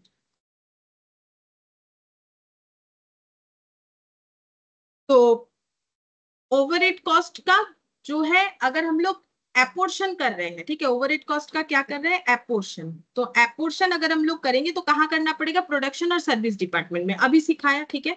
अब करने का मेथड क्या है, पहले करना पड़ेगा प्राइमरी डिस्ट्रीब्यूशन, ठीक है। तो प्राइमरी डिस्ट्रीब्यूशन क्या है, जब हम लोग खर्चे को एलोकेट या एपोर्शन करते हैं, यहाँ पर एक्चुअली ना दोनों चीज ही हम बता रहे हैं, ठीक है। यहाँ पर ऐसे कर दो, ओवरहेड कॉस्ट का एलोकेशन एंड एपोर्शन, ठीक है। बाकी देखो एलोकेशन का तो कोई मेथड नहीं होगा ना, क्योंकि वो तो डायरेक्टली दिया हुआ रहेगा, हम लोग जो डिपार्टमेंट जितना है उतना लिख देंगे, तो इसका कोई मेथड नहीं है। मेन तो हमें ये सीखना है, ठीक है। और इसी का 3 स्टेप होता है। लेकिन जब भी हमें प्रोडक्शन डिपार्टमेंट या सर्विस डिपार्टमेंट का खर्चा देगा, अगर हमारा कोई एलोकेबल खर्चा होगा तो हम लोग उसे एलोकेट करेंगे, और अगर एपोर्शन वाला होगा तो एपोर्शन करेंगे। तो यहाँ पर हम लिख देते हैं एलोकेशन भी करना पड़ सकता है और एपोर्शन भी करना पड़ सकता है, ठीक है। प्रोडक्शन डिपार्टमेंट में खर्चा हमें एलोकेट भी करना पड़ सकता है, एपोर्शन भी करना पड़ सकता है। सेम तरीके से यहाँ पर सर्विस डिपार्टमेंट में भी दिखा देते हैं, एलोकेशन भी करना पड़ सकता है और एपोर्शन भी करना पड़ सकता है, डिपेंड करता है कि हमें क्वेश्चन में क्या दिया हुआ है। और जब भी हम लोग खर्चे को एलोकेट और एपोर्शन कर लेंगे तो इस प्रोसेस को हम लोग क्या बोलेंगे, इस प्रोसेस को हम लोग बोलेंगे प्राइमरी डिस्ट्रीब्यूशन। वैसे मेनली एपोर्शन करने को ही प्राइमरी डिस्ट्रीब्यूशन होता है, एपोर्शन वाला ही प्राइमरी डिस्ट्रीब्यूशन कहलाता है। लेकिन अगर हम लोग उसमें एलोकेट भी जोड़ दें तो कोई फर्क नहीं पड़ता है, क्योंकि वो वैसे भी कोई प्रोसेस के अंदर तो आता नहीं है, ठीक है, क्योंकि वो तो हमें डायरेक्टली दे देगा। तो हम यहाँ पर दोनों में ही लिख देते हैं प्राइमरी डिस्ट्रीब्यूशन, और ये हो गया प्राइमरी डिस्ट्रीब्यूशन। तो बेसिकली क्या हो गया कि अगर हमें 2 डिपार्टमेंट दिया हुआ है क्वेश्चन में, प्रोडक्शन डिपार्टमेंट और सर्विस डिपार्टमेंट, प्रोडक्शन डिपार्टमेंट का कुछ खर्चा दिया हुआ है, सर्विस डिपार्टमेंट का खर्चा दिया हुआ है। अब प्रोडक्शन डिपार्टमेंट का कुछ खर्चा ऐसा दिया हुआ है कि हम लोग डायरेक्टली बोल सकते हैं कि कौन से डिपार्टमेंट में लगाना पड़ेगा। जैसे 3 प्रोडक्शन डिपार्टमेंट है ABC, यहाँ सर्विस डिपार्टमेंट है DE, तो हमें बता दिया है कि A का खर्चा कितना, B का खर्चा कितना, C का खर्चा कितना, तब हम लोग उसके नीचे नीचे लिख देंगे, दैट इज कॉल्ड एलोकेशन। लेकिन हमें ये 3 डिपार्टमेंट का ज्वाइंटली खर्चा बता दिया है, हमें किसी बेसिस पे उन तीनों में डिस्ट्रीब्यूट करना है, देन हम लोग बोलेंगे एपोर्शन। और ये दोनों मेथड को हम लोग मिला के बोल सकते हैं प्राइमरी डिस्ट्रीब्यूशन। लेकिन आप लोग ऐसा बोल सकते हो कि मैंने तो अभी अभी लिखवाया कि primary distribution belong to just apportionment, ठीक है, एपोर्शनमेंट लिखवाया, एलोकेशन तो नहीं लिखवाया, क्योंकि एलोकेशन तो कोई प्रोसेस में आएगा नहीं ना, क्योंकि एलोकेशन तो डायरेक्टली हो जाएगा। फिर भी हम लोग इसे प्राइमरी डिस्ट्रीब्यूशन इसे भी कह सकते हैं। ये हो गया। अब नेक्स्ट क्या हो जाएगा, हमें करना है, देखो प्राइमरी डिस्ट्रीब्यूशन के बाद सेकेंडरी डिस्ट्रीब्यूशन। सेकेंडरी डिस्ट्रीब्यूशन का मतलब क्या है कि एक्चुअली रूल्स क्या है कि प्रोडक्शन डिपार्टमेंट में जब हम लोगों ने खर्चा को डिस्ट्रीब्यूट कर दिया, एलोकेट किया जो एलोकेट कर सकते थे, एपोर्शन यानी डिस्ट्रीब्यूट किया जो डिस्ट्रीब्यूट कर सकते थे, यानी प्राइमरी डिस्ट्रीब्यूशन कंप्लीट होने के बाद उस खर्चे को हमें कहाँ ट्रांसफर करना होता है, फिनिश्ड गुड्स में उस खर्चे को हमें ट्रांसफर करना होता है। तो हम लोग उस खर्चे को फिनिश्ड गुड्स में ट्रांसफर कर देंगे, प्रोडक्शन डिपार्टमेंट से उठा के फिनिश्ड गुड्स में, ठीक है, क्योंकि प्रोडक्ट की कॉस्ट में ही तो ऐड करना है। आइडेंटिफाई किया, उस खर्चे को हमें प्रोडक्ट के कॉस्ट में ऐड करना है। लेकिन सर्विस डिपार्टमेंट से आके प्राइमरी डिस्ट्रीब्यूशन का खर्चा यहाँ पर नहीं आ सकता। क्यों नहीं आ सकता है? Because production department is related with production, but service department is not related with production.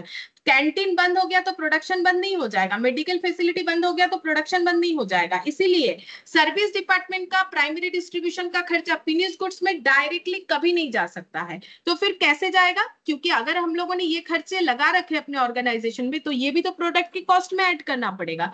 तो थ्रू प्रोडक्शन डिपार्टमेंट जाएगा, मतलब ये खर्चा यहाँ पर प्रोडक्शन डिपार्टमेंट में फिर से आना चाहिए। जिस प्रोसेस में आएगा उसको हम लोग बोलेंगे सेकेंडरी डिस्ट्रीब्यूशन, ठीक है। मतलब सर्विस डिपार्टमेंट का प्राइमरी डिस्ट्रीब्यूशन होने के बाद, प्राइमरी डिस्ट्रीब्यूशन होने का मतलब जितने भी सर्विस डिपार्टमेंट में है उसमें खर्चा एलोकेट और एपोर्शन होने के बाद जो खर्चा दिख रहा है टोटल में, वो फिर से रीडिस्ट्रीब्यूट होगा, जिसको हम लोग बोलते हैं सेकेंडरी डिस्ट्रीब्यूशन। कहां पर? प्रोडक्शन। और जैसे ही वो प्रोडक्शन में आ गया, अब अलाउड है वो प्रोडक्शन डिपार्टमेंट से फिनिश गुड्स में आ सकता है, ठीक है। तो सर्विस डिपार्टमेंट से कोई भी खर्चा डायरेक्टली फिनिश गुड्स में नहीं आ सकता है, वो भाया प्रोडक्शन डिपार्टमेंट होके ही एकमात्र आ सकता है। तो ये ही रूल्स हमें फॉलो करना है। और जब सर्विस डिपार्टमेंट जो है सेकेंडरी डिस्ट्रीब्यूशन करके अपना खर्चा प्रोडक्शन डिपार्टमेंट को ट्रांसफर करता है, इस प्रोसेस को बोलते हैं सेकेंडरी डिस्ट्रीब्यूशन, ठीक है। अब ये खर्चा क्या हो जाएगा? फिनिश गुड्स में आके जुड़ रहा है, जिसको हम लोग बोलते हैं एब्जॉर्ब करना। फिनिश गुड्स इस खर्चे को एब्जॉर्ब कर रहा है, ठीक है। बाकी ये क्वेश्चन करोगे तो समझ में आ जाएगा। बाकी ओवरव्यू जो है फ्लो चार्ट से हम इतना बता सकते हैं कि ये प्रोसेस फॉलो करना पड़ता है ओवरहेड के केस में। तो पता चल रहा है कितना टीडियस वर्क है, इसीलिए मैंने लिखवाया कि इतना आसान चीज नहीं है, ठीक है। अच्छा, अब नेक्स्ट हम लोग लिखेंगे यहाँ पर एक काम करते हैं, यहीं पर लिख देते हैं, यहाँ पर थोड़ा हाइफन देके लिख देते हैं इसका डेफिनेशन प्राइमरी डिस्ट्रीब्यूशन का, यहाँ पर लिख देते हैं, नीचे ही लिखते हैं, यहाँ मेरा ना जगह नहीं है, एक एक लाइन मुझे लिखना पड़ेगा, यहाँ पर लिखेंगे एक बार फिर से प्राइमरी डिस्ट्रीब्यूशन। प्राइमरी डिस्ट्रीब्यूशन कैसे होगा, तो अभी मैंने बताया वो लिखवा देते हैं, ठीक है। एपोर्शन और allocation of overhead to production and service department. तो मैंने अभी 2-3 बार जो रिपीट किया ना वही लिखवा दिया कि प्राइमरी डिस्ट्रीब्यूशन का मतलब क्या, एपोर्शन और allocation of overhead to production and service department, वही मैंने यहाँ पर ये ग्रीन और रेड कलर से कर, ठीक है। फिर नेक्स्ट लिखेंगे सेकेंडरी डिस्ट्रीब्यूशन, इसका मतलब क्या होता है। सेकेंडरी डिस्ट्रीब्यूशन का मतलब होता है apportion of overhead of service department between production department, ठीक है। इसका मतलब क्या होता है, इसका मतलब ये हो गया, अभी मैंने यहाँ जो ड्रॉ किया वही वाला, सर्विस डिपार्टमेंट अपने जो भी प्राइमरी डिस्ट्रीब्यूशन से जो भी खर्चा निकल के आता है उसको जितने भी प्रोडक्शन डिपार्टमेंट होते हैं उसमें वो डिस्ट्रीब्यूट करता है, ठीक है। तो इस प्रोसेस को हम लोग बोलते हैं डिस्ट्रीब्यूट, का मतलब ही एपोर्शन करना, तो एपोर्शन यानी डिस्ट्रीब्यूशन करना ओवरहेड के खर्चे को। कौन सा ओवरहेड का खर्चा, जो सर्विस डिपार्टमेंट का है, वो कहाँ से मिलेगा, ये प्राइमरी डिस्ट्रीब्यूशन से, ठीक है। तो वो हमें प्रोडक्शन डिपार्टमेंट में रीडिस्ट्रीब्यूट जो करते हैं या फिर से जो डिस्ट्रीब्यूट करते हैं उसे हम लोग बोलते हैं सेकेंडरी डिस्ट्रीब्यूशन। अब नेक्स्ट लिखेंगे एब्जॉर्प्शन, एब्जॉर्प्शन ऑफ ओवरहेड, ये क्या होता है, absorbing total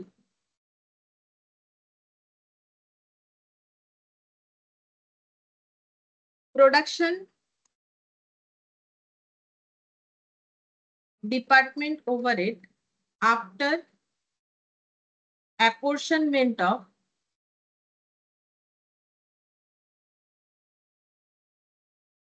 service department to production department। बताते हैं क्या लिखा हुआ है, एब्जॉर्बिंग टोटल प्रोडक्शन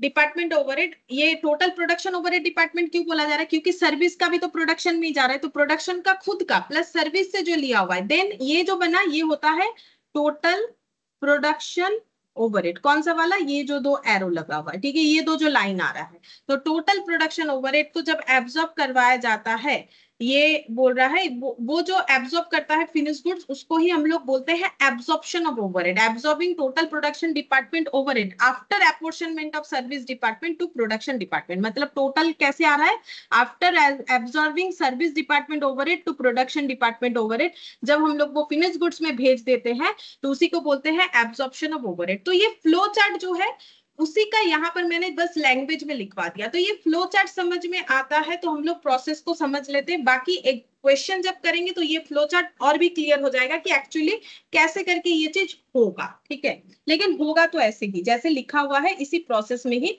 होता, ठीक है। अच्छा, अब नेक्स्ट हम लोग यहाँ पर लिखेंगे प्राइमरी डिस्ट्रीब्यूशन, यहाँ पर फिर से एक बार हेडिंग करेंगे प्राइमरी डिस्ट्रीब्यूशन, ठीक है। अब इसमें क्या लिखेंगे, कैसे करके करेंगे हम लोग, स्टेप 1। अब आप लोग बोलोगे अभी तो लिखवाया, एपोर्शन करना है या फिर एलोकेशन करना है, हाँ उसी को हम थोड़ा सा डिटेल्स में लिखेंगे।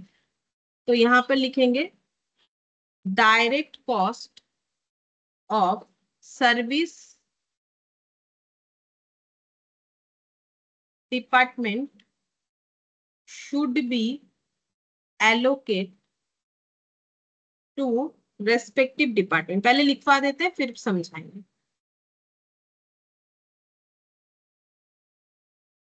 Step 2, allocation and absorption of overhead in production and service department।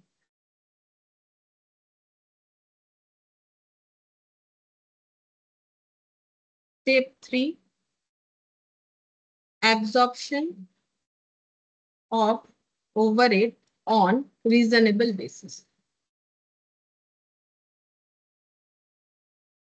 तो मैंने यहाँ पर लिखा है प्राइमरी डिस्ट्रीब्यूशन कैसे करेंगे हम लोग। सबसे पहले अगर हमारा कोई डायरेक्ट कॉस्ट है, अब चैप्टर तो हम लोग पढ़ रहे हैं इनडायरेक्ट कॉस्ट यानी ओवरहेड, फिर ये डायरेक्ट कॉस्ट कैसे आ गया?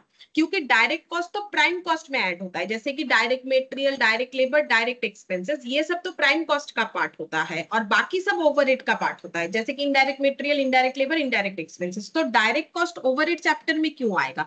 क्योंकि डायरेक्ट कॉस्ट तो हम लोग प्राइम कॉस्ट में पढ़ेंगे, यानी direct material, direct labour, direct expenses, जो कि हम लोग ऑलरेडी पढ़ चुके हैं। ठीक है, कुछ दिन पहले मटेरियल खत्म किया, फिर लेबर खत्म किया, और डायरेक्ट कॉस्ट भी हम लोगों ने लेबर चैप्टर में थोड़ा बहुत 2 क्वेश्चन था, देखा कि किसे हम लोग डायरेक्ट कॉस्ट बोल सकते हैं। तो मतलब other expenses other than material और जो है लेबर, वो डायरेक्ट कॉस्ट का बात करें। फिर यहाँ पर डायरेक्ट कॉस्ट क्यों आ रहा है? क्योंकि हमारा टॉपिक तो इनडायरेक्ट कॉस्ट है। तो ये देखो, ये डायरेक्ट कॉस्ट किस चीज का है? सर्विस डिपार्टमेंट का। तो प्रोडक्शन डिपार्टमेंट का नहीं बोला है। प्रोडक्शन डिपार्टमेंट में जो डायरेक्ट कॉस्ट इनकर्ड होगा, like direct material, direct labour, वो सब तो प्राइम कॉस्ट का पार्ट होगा, वो थोड़ी ना ओवरहेड में आएगा। लेकिन यहाँ पर हम लोग डायरेक्ट कॉस्ट सर्विस डिपार्टमेंट का बात करें, तो सर्विस डिपार्टमेंट से जुड़ा हुआ कोई भी अगर डायरेक्ट कॉस्ट है, वो तो डायरेक्टली उस सर्विस डिपार्टमेंट में चला जाएगा। तो सर्विस डिपार्टमेंट का डायरेक्ट कॉस्ट हमारे प्राइमरी डिस्ट्रीब्यूशन का ही पार्ट होगा। ठीक है, तो सबसे पहले हम लोग देखेंगे कि क्वेश्चन में क्या हमें सर्विस डिपार्टमेंट का किसी तरीके का अगर डायरेक्ट कॉस्ट दिया हुआ है, तो वो हम लोग उस जिस डिपार्टमेंट में दिया हुआ उस डिपार्टमेंट में अप्लाई कर देंगे। ठीक है, या फिर एलोकेट कर देंगे। फिर स्टेप 2 क्या बोला है? Allocation and absorption of overhead in production and service department. अब ये वाला कौन सा प्रोसेस है? ये पूरा प्रोसेस। ठीक है, प्रोडक्शन डिपार्टमेंट में एलोकेशन एब्जॉर्प्शन करेंगे, अपोर्शन करेंगे, सर्विस डिपार्टमेंट में एलोकेशन अपोर्शन करेंगे, मतलब जितने भी ओवरहेड खर्चे होंगे। और सर्विस डिपार्टमेंट में सबसे पहले डायरेक्ट खर्चा तो लग जाएगा, और इनडायरेक्ट खर्चे को क्या करना पड़ेगा? इनडायरेक्ट खर्चा या तो एलोकेट होगा या तो अपोर्शन होगा। सर्विस डिपार्टमेंट में सर्विस डिपार्टमेंट का, प्रोडक्शन डिपार्टमेंट में प्रोडक्शन डिपार्टमेंट का। फिर प्रोडक्शन वाला खर्चा फिनिश गुड्स में चला जाएगा, लेकिन सर्विस वाला खर्चा भाया प्रोडक्शन होके जाएगा। वही चीज लिखा हुआ है, allocation and absorption of overhead in production and service department, ये हो जाएगा, मतलब ये रेड वाला पोर्शन। ठीक है, इसके बाद क्या हो जाएगा? एब्जॉर्ब हो जाएगा overhead on reasonable basis to finish goods. Finish goods में ये फिर एब्जॉर्ब हो जाएगा। अब हम लोग जब आगे पढ़ेंगे ना, तो हमें और क्या पढ़ना पड़ेगा पता है? कि ये फिनिश गुड्स में जो एब्जॉर्ब होगा, ये कैसे होगा, इसका भी अलग बेसिस होता है। 5 या 6 बेसिस है, वो भी हमें पढ़ना पड़ेगा। वो अलग मेथड्स होता है कि हम लोग जब यहां से ट्रांसफर करके फिनिश गुड्स में दे रहे हैं, तो फिनिश गुड्स में दे कैसे, उसका भी प्रोसेस होता है, लेकिन वो बाद में पढ़ेंगे। पहले तो हमें इतना कवर करना पड़ेगा। पहले तो हम लोग ये वाला प्रोसेस सीखेंगे कैलकुलेटिव वे में, उसके बाद ये वाला सीखेंगे। ठीक है, अच्छा, अब यहां पर बेसिस जो है वो हम लोग लिखते हैं। अब कौन सा बेसिस लिख रहे हैं? अब ये मत सोचो कि ये वाला बेसिस लिख रहे हैं, क्योंकि अभी अभी मैंने बताया ये बाद में पढ़ेंगे। तो हम लोग ये बेसिस सीखेंगे कि जब हमें प्राइमरी डिस्ट्रीब्यूशन करना है प्रोडक्शन और सर्विस डिपार्टमेंट में, अगर एलोकेशन हुआ तो बात खत्म, हमें पता है कि कौन से डिपार्टमेंट में कितना खर्चा देना है। लेकिन अगर हमें अपोर्शन करना पड़ा तो कौन से बेसिस पे करेंगे? जैसे मेरा एग्जाम्पल याद आ रहा है, तो इलेक्ट्रिसिटी बिल को हम लोगों ने लाइट पॉइंट के बेसिस पे किया था। तो मैंने बोला था ना, कुछ एग्जाम्पल्स दे देंगे जिससे हमें जो है धारणा मिल जाएगा कि किस तरीके से हमें क्वेश्चंस को सॉल्व करना है, कैसे बेसिस हमें क्वेश्चन में दिए हुए रह सकते हैं। जैसे कि मैंने एक एग्जांपल ले लिया, लाइक फैक्ट्री बिल्डिंग। ठीक है, तो फैक्ट्री बिल्डिंग अगर हमारा खुद का है, मतलब जो प्रोडक्शन कर रहे हैं उनका खुद का है, तो ओन्ड हो गया। अगर रेंटेड है तो हम लोग बोलेंगे रेंट का है। ठीक है, तब फैक्ट्री बिल्डिंग में क्या क्या खर्चा हो सकता है? तो प्रोबेबली हम जो भी हो सकता है एक लिस्ट दे रहे हैं, जैसे कि डेप्रिसिएशन का खर्चा हो सकता है बिल्डिंग का। ठीक है, रिपेयर मेंटेनेंस का हो सकता है, रिपेयर मेंटेनेंस का हो सकता है, इंश्योरेंस का हो सकता है, म्यूनिसिपल टैक्स का हो सकता है, फैक्ट्री क्लीनिंग का हो सकता है, एटसेट्रा। और भी बहुत कुछ हो सकता है, लेकिन लिस्ट का तो कोई एंड थोड़ी ना है। अगर खुद का फैक्ट्री बिल्डिंग है तो ये सब खर्चा हमें देना पड़ सकता है। और अगर हमारा रेंटेड है तो डेप्रिसिएशन कौन रिकॉर्ड करेगा? ओनर। जैसे अगर हम लोग किसी के घर पे रेंट पे रहते हैं, तो उस घर का डेप्रिसिएशन थोड़ी ना हमें कंसीडर करना पड़ता है, वो तो ओनर कंसीडर करेगा। हमारा मेन खर्चा रेंटेड बिल्डिंग लेने पे क्या हो जाता है, रेंट का होता है। रिपेयर मेंटेनेंस का ना मतलब डिपेंड करता है, जैसे अगर हमारा कोई एग्रीमेंट बनता है ना, जब हम लोग रेंट पे रहते हैं, ठीक है, तो उसमें रिपेयर मेंटेनेंस का खर्चा अलग अलग तरीके से जो है लिखा हुआ रहता है। जैसे कि कभी कभी लिखा हुआ रहता है कि अगर 5,000 तक का खर्चा हुआ तो जो टेनेंट है वो देगा, मतलब जो रेंट लिया है वो देगा, उससे ज्यादा हुआ तो आधा आधा बढ़ जाएगा, जो जिनका घर है ओनर और जो जिन्होंने रेंट लिया है उन पे, तो ऐसा हो सकता है। तो अगर ऐसा कुछ एग्रीमेंट है तो रेंटेड बिल्डिंग होने के बाद भी रिपेयर मेंटेनेंस का खर्चा हमारा हो सकता है। अब फैक्ट्री क्लीनिंग का खर्चा जो रहेगा, जैसे अगर हम लोग किसी के घर पे भाड़े पे रहते हैं तो घर का साफ सफाई कौन करेगा, जो रहेगा वही करेगा, तो बिल्डिंग के केस में भी, फैक्ट्री बिल्डिंग के केस में भी वैसे ही होगा। तो इस तरीके का खर्चा हमें दिया जा सकता है फैक्ट्री बिल्डिंग के खर्चे के रेस्पेक्ट में। तो ऐसे जो भी खर्चे हैं उसे अगर हमें करना पड़े एपोर्शन यानी डिस्ट्रीब्यूशन, तो हमें कौन से बेसिस पे करना पड़ेगा, तो नॉर्मली ऐसे खर्चे को हमें करना पड़ता है फ्लोर एरिया बेसिस पे।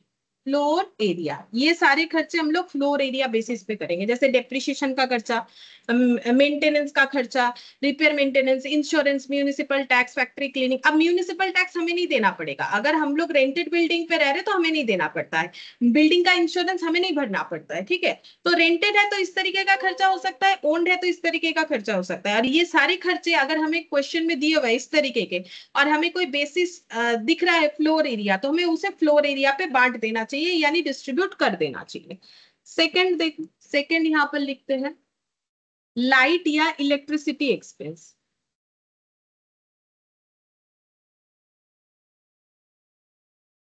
तो लाइट या इलेक्ट्रिसिटी एक्सपेंसेस कैसे हो सकता है, कैसे डिस्ट्रीब्यूट कर सकते हैं, नंबर ऑफ लाइट पॉइंट पे कर सकते हैं, जैसे कि मैंने एग्जांपल दिया था, या फिर फ्लोर एरिया पे भी कभी कभी करना पड़ सकता है। मतलब अगर हमारे पास number of light point available नहीं है तो हम लोग एक्सपेंसेस को कैसे डिस्ट्रीब्यूट करें, फ्लोर एरिया पे कर सकते हैं, ठीक है। अब ऐसे देख के लगेगा कि क्या हमें ये सारे रूल्स को रीड करके याद कर लेना है, नहीं नहीं, याद नहीं करना पड़ेगा। जब क्वेश्चन आएगा ना, बहुत ही आसानी से हम लोग खुद ही आइडेंटिफाई कर पाएंगे कि कौन सा खर्चा कहाँ जाना चाहिए, ज्यादा मुश्किल नहीं है। प्लांट एंड मशीनरी, तो प्लांट एंड मशीनरी अगर खुद का है तो क्या होता है, और अगर रेंटेड है तो क्या होता है। अगर खुद का है तो क्या क्या खर्चा लग सकता है, जैसे कि डेप्रिसिएशन हमें खुद समझना पड़ेगा, ठीक है, इंश्योरेंस खुद का हो जाएगा, रिपेयर मेंटेनेंस खुद का हो जाएगा, ठीक है। और अगर रेंटेड है तो उस केस में रेंट, रिपेयर मेंटेनेंस, इस तरीके का खर्चा हो सकता है। तो ये जो भी खर्चा है इसे हमें कैसे डिस्ट्रीब्यूट करना है, ये जो भी खर्चा है इसे हमें डिस्ट्रीब्यूट करना है बुक वैल्यू और कॉस्ट ऑफ प्लांट, ठीक है। प्लांट का कॉस्ट या प्लांट का जो बुक वैल्यू, कॉस्ट मतलब जिस जिस पे हम लोगों ने प्लांट को एक्वायर किया है, जिस खर्चे पे, मतलब जितने पे खरीदा है, और बुक वैल्यू मतलब डिप्रिशिएट होने के बाद अभी बैलेंस शीट में वो जितने में दिख रहा है उसको कहते हैं बुक वैल्यू। तो बुक वैल्यू दिया हुआ है क्वेश्चन में तो बुक वैल्यू पे डिस्ट्रीब्यूट करेंगे, अगर प्लांट का कॉस्ट दिया हुआ है तो कॉस्ट पे डिस्ट्रीब्यूट करेंगे, डिपेंड करता है कि क्वेश्चन में क्या दिया हुआ है। फोर्थ नंबर पे लिखेंगे indirect material cost, indirect material cost. तो इनडायरेक्ट मेटेरियल कॉस्ट कैसे डिस्ट्रीब्यूट होगा, कॉस्ट ऑफ डायरेक्ट मेटेरियल पे करना पड़ता है।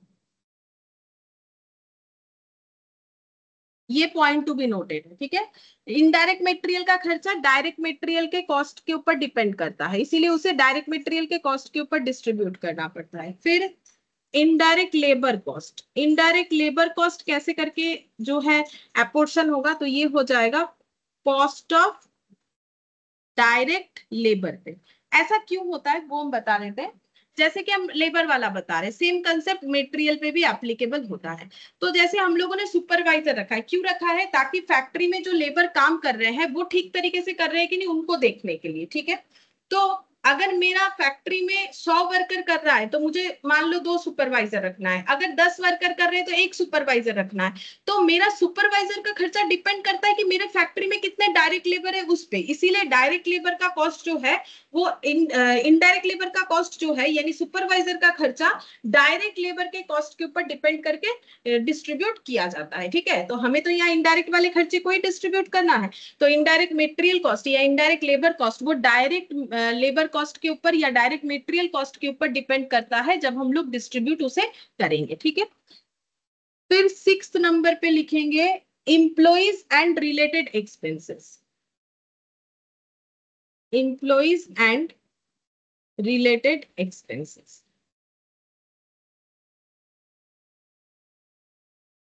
जैसे कि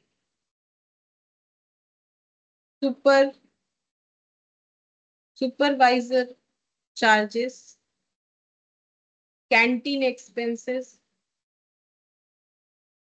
पर्सोनल डिपार्टमेंट मतलब जो लोग रिक्रूटमेंट का काम करता है, यानी एचआर डिपार्टमेंट का बात कर रहे हैं, time keeping department. Time keeping department last class में लिखवा दिया था लेबर में, ठीक है। तो ये सब जो भी खर्चा हमारा होगा, अगर क्वेश्चन में दिया हुआ है तो ये खर्चे हमें कैसे डिस्ट्रीब्यूट करने हैं, ठीक है। तो ये खर्चे कौन से बेसिस पे डिस्ट्रीब्यूट होगा, नंबर ऑफ एम्प्लॉइज के बेसिस, ठीक है। अभी देखने में ऐसा लगेगा कि कैसे याद रखेंगे, लेकिन अभी क्वेश्चन आएगा तो देखेंगे हम लोग कुछ भी याद रखने का जरूरत नहीं है, ठीक है। ऑटोमेटिकली क्वेश्चन पढ़ने से ही समझ में आ जाता है। और ऐसे भी ये वाला अगर थोड़ा समझना है तो इम्प्लॉइज और रिलेटेड कॉस्ट, जैसे सुपरवाइजर का खर्चा, तो वो कितने लोग, कितने सुपरवाइजर है उस पर डिपेंड करता है, या फिर सुपरवाइजर कितने लोगों को देख रहा है उसके ऊपर डिपेंड करता है। कैंटीन का एक्सपेंसेस जो है, कितने लोग जो है कैंटीन मतलब उसको एक्सेस कर रहे हैं उसके ऊपर डिपेंड करता है, ठीक है। तो इसीलिए नंबर ऑफ एम्प्लॉइज पे ये खर्चा डिस्ट्रीब्यूट किया जाता है। फिर seventh number,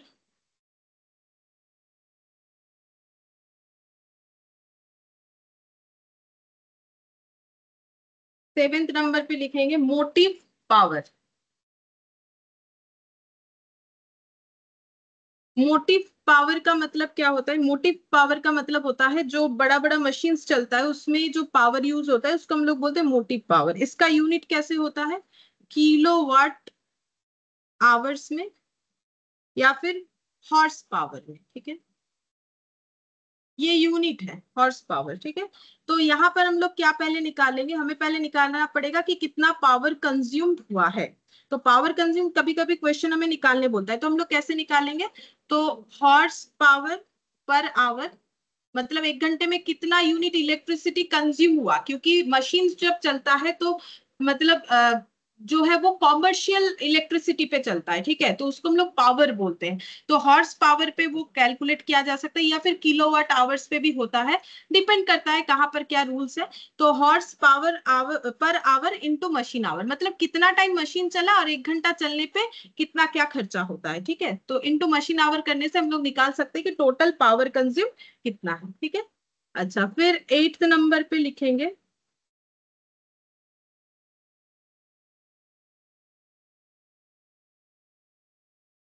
cost of crane और फॉर्क लिफ्टिंग ट्रक, ठीक है। तो ये कब यूज होता है, कॉस्ट ऑफ क्रेन मतलब जैसे बड़ा फैक्ट्री है, ठीक है, तो रॉ मटेरियल को एक जगह से दूसरे जगह पे लेके जाना है, तो अगर लेबर लेके जाएगा तो बहुत टाइम लगेगा, तो क्रेन का यूज होता है या फॉर्क लिफ्टिंग ट्रक का यूज होता है, जिसके थ्रू से जो है रॉ मटेरियल्स वगैरह या रिक्वायरमेंट का कोई भी चीज फैक्ट्री से स्टोर, स्टोर से फैक्ट्री, इस तरीके से इधर उधर ले जाया जाता है। बड़े बड़े ऑर्गेनाइजेशन में ऐसा होता है, पूरे फैक्ट्री के अंदर ही क्रेन वगैरह सारा चीज का अरेंजमेंट होता है। तब ये सब, ये क्रेन हो या फॉर्क लिफ्टिंग ट्रक हो, इसको भी ऑपरेट करने का खर्चा है। तो क्या क्या खर्चा हो सकता है, जो इन्हें चला रहा है यानी ड्राइवर का खर्चा हो सकता है, उस मतलब ट्रक को या क्रेन को ऑपरेट करने के लिए मेंटेनेंस लग सकता है, ठीक है, मेंटेनेंस का खर्चा हो सकता है, डेप्रिसिएशन हो सकता है, ठीक है। तो ये सब खर्चे का कैलकुलेशंस रखेगा कौन, ये सब खर्चे का कैलकुलेशंस रखता है, यहाँ पर लिख देते हैं एक लॉग बुक। एक्चुअली जो ड्राइवर होता है ना, उन्हें एक लॉग बुक दे दिया जाता है कि भाई आप ही मतलब डिटेल्स रखिए कि आपने कौन से डिपार्टमेंट के लिए कितना बार ट्रक को यूज किया, कितना बार आप गए और आए, क्या क्या खर्चा हुआ, ये आप ही जो है पूरा लिखिए। फिर उस लॉग बुक से उस खर्चे को देख के आइडेंटिफाई किया जाता है कि कितना खर्चा हुआ, ठीक है। तो यहाँ पर लिखते हैं कैसे करके होगा, technical estimate of hours devote to each department, ठीक है। टेक्निकली एस्टिमेट किया जाता है कि एक एक डिपार्टमेंट में कितने घंटे करके डिवोट किया गया, मतलब ये जो ले जाने ले आने का काम 5 डिपार्टमेंट है, ठीक है, तो ये 5 डिपार्टमेंट में सारा दिन में ये क्रेन ने किया, ठीक है, तो अब क्रेन को ही मतलब क्रेन के जो ड्राइवर है उन्हें एक लॉग बुक दे दिया जाएगा कि आप पूरा कैलकुलेशन करके एस्टिमेट करके बता दीजिए कि आपने कौन से डिपार्टमेंट में कितना टाइम बिताया या कौन से डिपार्टमेंट में कितना खर्चा हो सकता है ये काम करने का, ठीक है, तो एस्टिमेटेड वे में होता है। तो वैसे ही पूरा ओवरऑल एस्टिमेटेड वे में होता है। फिर हो गया मैनेजर्स सैलरी। अगर हमें क्वेश्चन में मैनेजर सैलरी दिया हुआ है तो हम लोग उसे कैसे डिस्ट्रीब्यूट करेंगे, तो हो जाएगा hours devote to each department, ठीक है, हर एक डिपार्टमेंट में कितना आवर्स उन्होंने टाइम स्पेंड किया उसके ऊपर डिपेंड करके, जैसे मैनेजर को दिया जाता है 20,000 सैलरी, 3 डिपार्टमेंट को वो देखते हैं, ठीक है, अब 3 डिपार्टमेंट में मुझे उस खर्चे को अपोर्शन करना है, 30,000 मान लेते हैं, ठीक है, कैसे करना है, तो अब उन्होंने जितना जितना घंटा जहां जहां जिस डिपार्टमेंट में बिताया अब उसका डिटेल्स रखना पड़ेगा, ठीक है, तो उसके बेसिस पे हम लोग उसे डिस्ट्रीब्यूट कर देंगे। फिर नेक्स्ट लिखेंगे store room expenses. Store room expenses, तो स्टोर रूम का जो एक्सपेंसेस है उसमें क्या क्या हो सकता है, जैसे स्टोर रूम में स्टोर कीपर रहेगा तो स्टोर कीपर को दिया गया सैलरी, ठीक है, अगर स्टोर को क्लीन रखना है तो एक क्लीनिंग स्टाफ भी रखना पड़ता है तो क्लीनिंग स्टाफ को दिया गया सैलरी, मेंटेन करना पड़ता है तो मेंटेनेंस स्टाफ को दिया गया सैलरी, ठीक है, इस तरीके का खर्चा हो सकता है।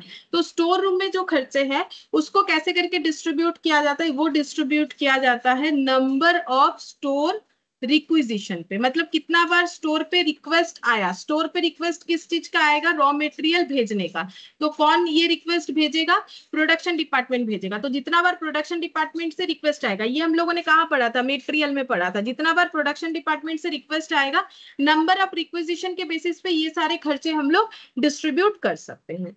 फिर material carrying cost,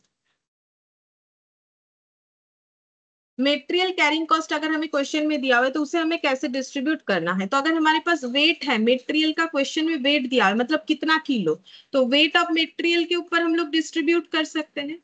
by chance अगर ये अवेलेबल नहीं है देन डायरेक्ट मेटेरियल के कॉस्ट के ऊपर भी कर सकते हैं, डिपेंड करता है कि क्वेश्चन में क्या दिया हुआ है।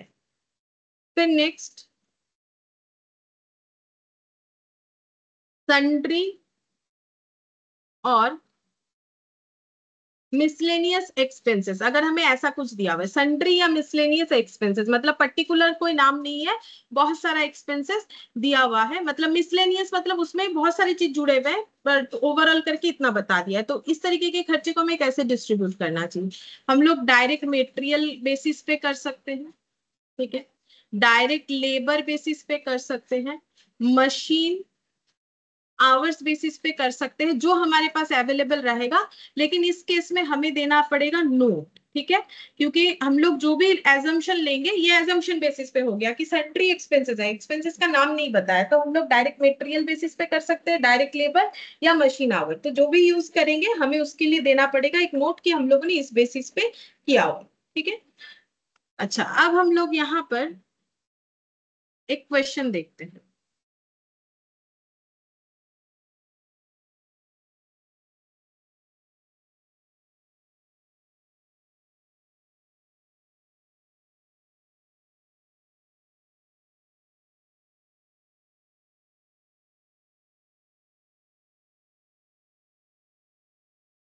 ये वाला, अब ये क्वेश्चन पढ़ने से जो भी मैंने लिखवाया है वो बहुत ही आसानी से समझ में आ जाएगा। अब यहाँ पर बोला है कि द एबीसी कंपनी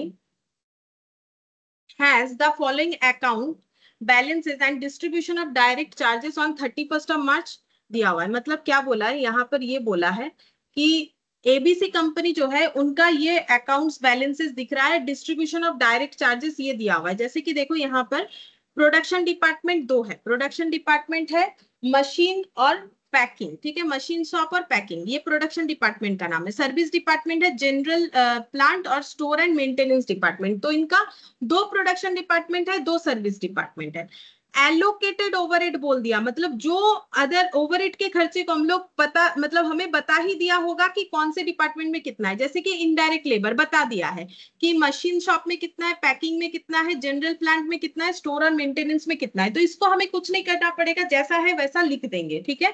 फिर मेंटेनेंस मेटेरियल, तो ये भी हमें बता दिया है कितना कितना है, ये सब एलोकेटेड लिख ही दिया है। मिसलेनियस सप्लाईज, ये भी हमें बता दिया है कि कौन से डिपार्टमेंट में कितना है, तो हमें बस देख देख के लिख देना पड़ेगा। ये हमें एलोकेशन ऑलरेडी करके दे दिया है और ये टोटल दिया हुआ है, ठीक है। फिर नीचे देखते हैं क्या बोला है। सुपरिंटेंडेंट सैलरी, ये भी हमें बता दिया है, एलोकेट कर दिया है। कॉस्ट एंड पेरोल सैलरी, ये भी हमें दे दिया है, एलोकेटेड खर्चा कितना है। तो ये सारे एलोकेटेड खर्चे दे दिए हमें। फिर उसके बाद बोला है कि ओवरहेड टू बी एपोर्शन, हमें कौन कौन सा खर्चा डिस्ट्रीब्यूट करना पड़ेगा। एपोर्शन का मतलब तो पावर का खर्चा, रेंट का खर्चा, फ्यूल एंड हीट, इंश्योरेंस का खर्चा, ट्रेड लाइसेंस का खर्चा, डिप्रिशिएशन का खर्चा। ये देख लो किसी भी कॉलम में नहीं दिया हुआ है, मतलब हमें ये खर्चे को खुद डिस्ट्रीब्यूट करना पड़ेगा। अब डिस्ट्रीब्यूट कैसे करेंगे, किसी ना किसी बेसिस पे करेंगे। जब ये दोनों चीज हो जाएगा, एलोकेशन और एपोर्शन कहाँ कहाँ हो रहा है, प्रोडक्शन डिपार्टमेंट और सर्विस डिपार्टमेंट में, तो हम लोग बोलेंगे हमारा प्राइमरी डिस्ट्रीब्यूशन कंप्लीट हुआ। मतलब ये वाला हम ये फ्लो चार्ट ही बार बार दिखाएंगे, इसी में मेरा सारा चीज लिखा हुआ है कि प्रोडक्शन डिपार्टमेंट, सर्विस डिपार्टमेंट का कुछ खर्चा हमें एलोकेट बेसिस पे दे दिया है, कुछ खर्चा हमें एपोर्शन करना पड़ेगा। जब हम लोग ये दो प्रोसेस कंप्लीट कर लेंगे तो हम लोग प्राइमरी डिस्ट्रीब्यूशन को कर लेते हैं कंप्लीट, ठीक है। इसके बाद हम लोग सेकेंडरी, बट ये क्वेश्चन हमारा आई थिंक प्राइमरी डिस्ट्रीब्यूशन पे ही बेस्ड है, अभी तक मैंने देखा नहीं है, देख लेते हैं। फिर यहाँ पर बोला है the following data were compiled by means of the factory survey made in the previous year. तो प्रीवियस ईयर का कुछ डेटा हमें दिया गया है फैक्ट्री सर्वे करने पर। जैसे मशीन शॉप जो है, मशीन शॉप यानी प्रोडक्शन डिपार्टमेंट, देखो ये प्रोडक्शन डिपार्टमेंट है, ये प्रोडक्शन, ये सर्विस डिपार्टमेंट, ये सर्विस डिपार्टमेंट। तो फ्लोर स्पेस, तो मशीन शॉप कितने स्क्वायर फीट पे है, पैकिंग का जो जगह है, मतलब जहां पैकिंग का काम होता है वो कितने स्क्वायर फीट पे बेस्ड है, जनरल प्लांट और ये स्टोर एंड मेंटेनेंस, तो ये फ्लोर स्पेस दिया हुआ है। ये रेडिएटर सेक्शंस दिया हुआ है चारों डिपार्टमेंट का, नंबर ऑफ एम्प्लॉइज दिए हुए हैं चारों डिपार्टमेंट में, इन्वेस्टमेंट कॉस्ट दिया हुआ है चारों डिपार्टमेंट में, हॉर्स पावर आवर्स दिया हुआ है तीन डिपार्टमेंट का, एक का नहीं दिया हुआ। उसका रीजन भी है, देखो पावर क्या थोड़ी ना ये, अच्छा यहाँ दिया हुआ नहीं है, मुझे नहीं पता क्यों नहीं दिया हुआ है, जैसा क्वेश्चन दिया रहेगा वैसे प्लांट पे पावर यूज होता है, यहाँ नहीं दिया हुआ है तो शायद यहाँ पर नहीं होता होगा यूज, इसीलिए नहीं दिया है, ठीक है। इसका कोई रीजन नहीं है, जैसे हमें देगा वैसे ही हमें करना पड़ेगा। तो हमें ये जो चार डिपार्टमेंट है, दो मेंटेनेंस दो प्रोडक्शन, उसका कुछ डिटेल्स दिया हुआ है, क्या क्या, फ्लोर स्पेस का मतलब कितने स्क्वायर फीट पे वो बेस्ड है, रेडिएटर सेक्शन का दिया हुआ है, नंबर ऑफ एम्प्लॉइज का दिया हुआ है, इन्वेस्टमेंट दे दिया है, एचपी आवर्स दे दिया। अब हमें क्या बोला है, अब हमें बोला है expenses charge to the store and maintenance department, मतलब दो सर्विस डिपार्टमेंट का बात हो रहा है, are to be distributed to the other department by the following percentage. मतलब जो स्टोर एंड मेंटेनेंस डिपार्टमेंट का खर्चा है वो हमें दूसरे डिपार्टमेंट में कैसे डिस्ट्रीब्यूट करना है, मशीन शॉप में 50%, पैकिंग में 20%, जनरल प्लांट में 30%। अच्छा, तो ये ना एक्चुअली सेकेंडरी डिस्ट्रीब्यूशन हो रहा है, बात समझो कैसे, क्योंकि सेकेंडरी डिस्ट्रीब्यूशन का मतलब क्या था, सर्विस डिपार्टमेंट जब अपना खर्चा रीडिस्ट्रीब्यूट करेगा प्रोडक्शन में, बट यहाँ पर सर्विस डिपार्टमेंट मेंटेनेंस स्टोर है। अब यहाँ पर क्वेश्चन में क्या बोला है बोलो तो, कि स्टोर एंड मेंटेनेंस डिपार्टमेंट अपने खर्चे को रीडिस्ट्रीब्यूट कर रहा है, कहाँ कहाँ कर रहा है वो बताया है, बता रहा है कि जनरल प्लांट में कर रहा है, पैकिंग में कर रहा है, मशीन शॉप में कर रहा है, तीन जगह पे कर रहा है, ये बताया, ठीक है।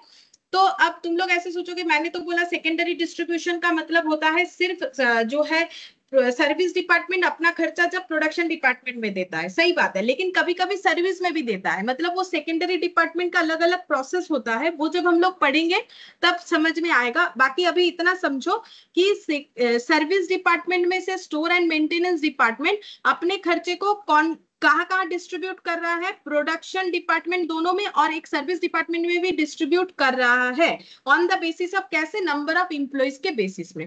बट हमें करने क्या बोला है, prepare an overhead distribution statement with supporting schedules to show computation and basis of distribution including distribution of the service department expenses to production department. मतलब हमें एक ओवरहेड डिस्ट्रीब्यूशन स्टेटमेंट दिखाना है, तो ओवरहेड डिस्ट्रीब्यूशन में क्या क्या आता है, प्राइमरी डिस्ट्रीब्यूशन, सेकेंडरी डिस्ट्रीब्यूशन, ठीक है। अब कैसे दिखाना है, विद सपोर्टिंग शेड्यूल्स, हमें एक शेड्यूल बनाना है टू शो, जिसमें हम लोग ये दिखाएंगे, क्या क्या दिखाएंगे, कंप्यूटेशन यानी कैलकुलेशन, किस चीज का, and basis of distribution, distribution कैसे करें वो दिखाएंगे, including distribution of the service department expenses, service department expenses कैसे डिस्ट्रीब्यूट होगा प्रोडक्शन डिपार्टमेंट में। मतलब सीधा बात है, मुझे इस क्वेश्चन में primary distribution as well as secondary distribution दोनों दिखाने के लिए बोला गया है, ठीक है। पहले तो प्राइमरी डिस्ट्रीब्यूशन होगा, after that he secondary distribution होगा। तो हम लोग यहाँ पर स्टार्ट करते हैं, कैसे करके क्वेश्चन हमें करना पड़ेगा। तो यहाँ पर लिखते हैं question number 1, overhead distribution statement, overhead distribution statement. अब हम पूछेंगे कि कैसे करके होगा, ठीक है। तो कॉलम कैसे बनेगा वो हम बता देते हैं। सबसे पहले हम लोग यहाँ पर लिखेंगे पर्टिकुलर्स, एक बार कॉलम बता देते हैं, समझ में आ जाएगा। तो सभी क्वेश्चन में हमें इसी तरीके से कॉलम बनाना है। फिर यहाँ पर लिखेंगे टोटल, फिर यहाँ लिखेंगे प्रोडक्शन डिपार्टमेंट, और यहाँ पर हो जाएगा सर्विस डिपार्टमेंट। प्रोडक्शन डिपार्टमेंट दो है तो दोनों का नाम लिख देंगे, एक है मशीन शॉप, एक है पैकिंग, एक है पैकिंग, और यहाँ लिखेंगे जनरल प्लांट और store and maintenance, general plant और स्टोर एंड मेंटेनेंस।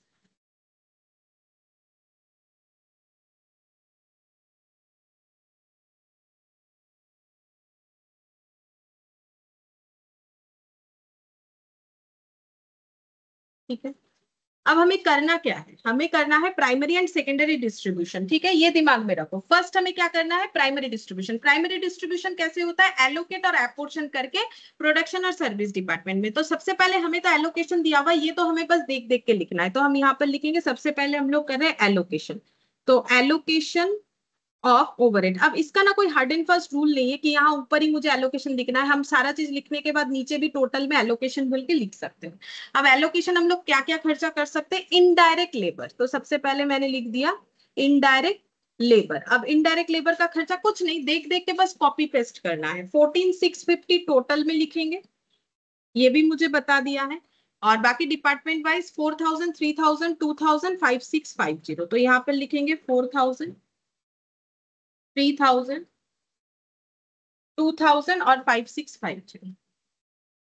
तो ये चल रहा है मेरा एलोकेशन, ठीक है। इसके बाद क्या लिखेंगे, मेंटेनेंस मेटेरियल, मेंटेनेंस मेटेरियल। अब इसमें क्या क्या आ जाएगा, 5,020 टोटल में आ जाएगा, बाकी इंडिविजुअली लिखा हुआ है 1,800, 700, 1,020।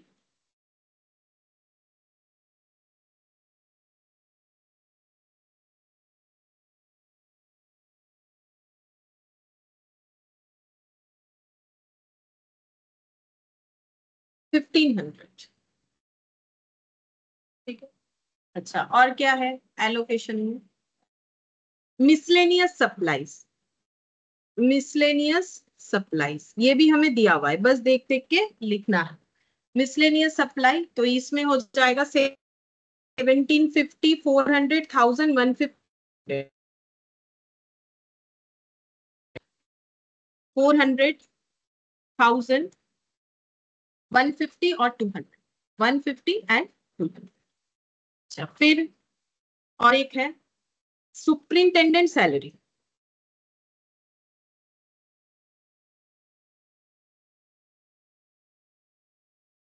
अच्छा, इसमें है हम लोगों का 4,000,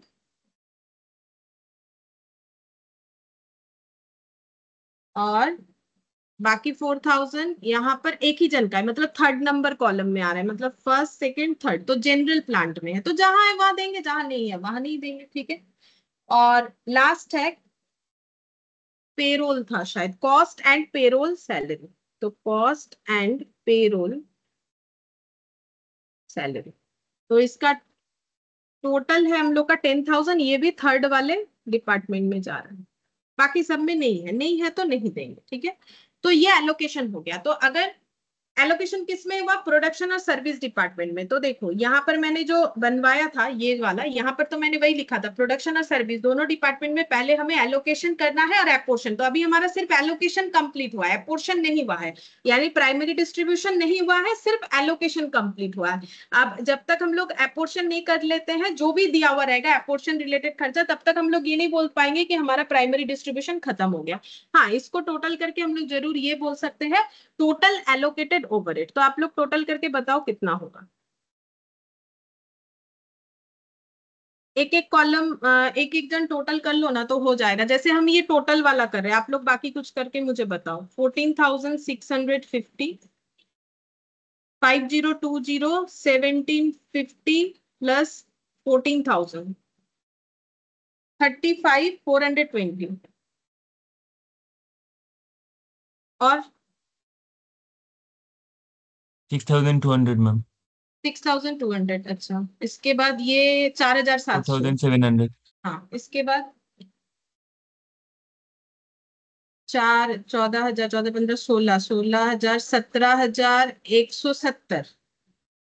हाँ, ये हाँ वाला मैम। करना, ये वाला करना पड़ेगा। 1,700, 1,700 के साथ 5,650, 7,350। 7,350। ठीक है। तो मैंने बोला ना, क्वेश्चन के साथ रिलेट करोगे तो बहुत आसान लगेगा। ऐसे ही जब हम लिख रहे हैं तो शायद थोड़ा थोड़ा ऐसा लग सकता है क्या हो रहा है, क्योंकि अगर नहीं ये बताएंगे तो फिर रिलेट नहीं कर पाओगे। डायरेक्ट ये करने का मतलब है क्वेश्चन करना, बट चीज नहीं समझ पाएंगे। तो ये हो गया हमारा एलोकेशन। ठीक है। अब हमें क्या करना है, एलोकेटेड वाले खर्चे तो कंप्लीट कर लिए, अब हमें एपोर्शन वाले खर्चे करने हैं। ठीक है। तो ओवरहेड जो हमें एपोर्शन करना है, तो एपोर्शन एपोर्शन एक्सपेंसेस। ठीक है। इसके लिए हमें एक शेड्यूल बनाने बोला है। शेड्यूल का मतलब कुछ नहीं कि हम लोग उसको अलग से दिखा देते हैं फिर यहाँ पे लिख के टोटल कर देंगे। तो देखो, एपोर्शन का जो भी खर्चा आएगा जिस डिपार्टमेंट में, हम लोग शेड्यूल में बना लेंगे, टोटल करके यहाँ नीचे नीचे नीचे नीचे लिख देंगे। ठीक है। तो इसके लिए मैंने एक लाइन जगह रख दिया, और जब ये दोनों काम हो जाएगा तो हमें क्या मिल जाएगा, total overhead as per primary distribution, as per primary distribution. ठीक है। तो ये ऐसे टोटल कर देंगे। अब हम लोग बना लेते हैं अपना शेड्यूल, यानी जो क्वेश्चन में बोला है कि अलग से बना के दिखाओ, एज पर शेड्यूल ही ये निकलेगा। एज पर शेड्यूल, शेड्यूल मतलब कुछ नहीं, वही वर्किंग नोट जैसा, बट ये आंसर का पार्ट हो जाएगा। तो यहाँ पर लिखेंगे schedule of apportionment of expenses, schedule of apportion of expenses. ये हमें करने बोला है कि भाई जो भी खर्चा डिस्ट्रीब्यूट होगा उसको अलग से दिखा दो। ठीक है। तो अब यहाँ पर लिख देते हैं। तो हमें क्या क्या कॉलम करना चाहिए, खर्चे का नाम, डिपार्टमेंट का नाम, और कौन से बेसिस पे डिस्ट्रीब्यूट होगा। तो हम यहाँ पर लिख देते हैं आइटम। आइटम यानी खर्चे का नाम, आप लोग चाहो तो पर्टिकुलर्स लिख सकते हो। बेसिस यानी कौन से बेसिस पे डिस्ट्रीब्यूट होगा। टोटल अमाउंट, कितना टोटल अमाउंट है, और डिस्ट्रीब्यूट जहां जहां होगा। तो प्रोडक्शन का 2 डिपार्टमेंट और सर्विस का 2। प्रोडक्शन डिपार्टमेंट 2 में डिस्ट्रीब्यूट होगा और सर्विस डिपार्टमेंट 2 में। Production department, service department. ठीक है। तो प्रोडक्शन डिपार्टमेंट 2 में नाम है हम लोग का मशीन और पैकिंग। हम मशीन शॉप और नहीं लिख रहे हैं, एग्जाम में पूरा लिख सकते हैं हम लोग, मतलब लिख लेना चाहिए। चलिए, ये हो गया जनरल प्लांट है, और एक हो जाएगा स्टोर एंड मेंटेनेंस। मैंने थोड़ा शॉर्टकट ले लिया, ठीक है, नाम लिखने में। एग्जाम में जब लिखना है, क्योंकि वहां तो एक ही क्वेश्चन आएगा, वहां तो ऐसा नहीं है कि बहुत सारा चीज हमें करना है, तो पूरा लिखने से ही अच्छा है। अब हम लोग देखते हैं एपोर्शन में हमारा पहला खर्चा है पावर। ठीक है। तो मैंने यहाँ पर नाम लिख दिया पावर। बेसिस ढूंढ लेंगे, अमाउंट लिख लेते हैं। अमाउंट है हम लोग का पावर का 8,000 यहाँ पर। ठीक है। अच्छा, फिर है पावर के बाद रेंट, फ्यूल, हीट। तो हम अब लिख लेते हैं rent, fuel and heat, fuel and heat. पहले सारा लिख लेते हैं, फिर एक एक करके बेसिस पूछेंगे। Insurance, trade licence, depreciation. Insurance, trade licence और डेप्रिसिएशन। अब टोटल खर्चा लिख लेते हैं। 8,000 के बाद 12,612। ठीक है, 12,612। तो 12,612 और 2। तो अभी तक हम लोग जस्ट देख देख के लिख रहे हैं और कुछ नहीं कर रहे हैं। और 1 लाख डेप्रिशिएशन 1 लाख। टोटल को भी लिख लेते हैं, यहाँ किया हुआ है 1,64,400। नहीं, ये ना शायद पूरा टोटल किया हुआ है, ये डायरेक्ट और इनडायरेक्ट मिला के मुझे जितना लग रहा है, देख लेते हैं फिर भी। इसका टोटल कितना हो जाएगा, 8,000 और 12,000, 20,000, 20,000 और यहाँ पर हो गया 6, 2, 8 और 1, 9, 29,000, 1,29,000 होगा टोटल। ठीक है, वहां ज्यादा इसलिए दिख रहा है, बता देते, वहां ज्यादा इसलिए दिख रहा है बिकॉज 1,29,000 और ऊपर का जो एलोकेटेड वाला था वो भी ऐड हुआ है, मतलब ये 35,420, तब ये ऐड करोगे ना, ये देखो 35,420 प्लस 129, तो शायद उतना आ जाना चाहिए जितना हाँ आ गया। ठीक है, ये एक्चुअली पूरा खर्चा टोटल। अच्छा, अब हम लोगों को बेसिस ढूंढना पड़ेगा। लिख लिया हम लोगों ने। अब बेसिस, पावर का बेसिस क्या होगा, बेसिस का डिटेल्स कहाँ दिया हुआ है, ये नीचे दिया हुआ है। तो अब आप लोग ही बोलो, पावर कौन से बेसिस पे डिस्ट्रीब्यूट होना चाहिए, floor space, radiator section, number of employees, investment, horse power hour, किस पे होना चाहिए। तो मैंने जो लिखवाया एग्जाम्पल वगैरह कुछ भी देखने का जरूरत नहीं, खुद का दिमाग लगा के भी सोच सकते हैं। रेडिएटर रेडिएटर सेक्शन नहीं, रेडिएटर सेक्शन पे नहीं होगा। रेडिएटर सेक्शन का मतलब क्या होता है ना, जहां पर हीट दिया जाता है उसको रेडिएटर सेक्शन बोलते हैं, कि भाई हीट देने के लिए, ये देखो ना रेडिएटर सेक्शन नंबर में है। ठीक है, इतने इतने सारे रेडिएटर मैम सेक्शन है, हॉर्स 40। पावर होगा।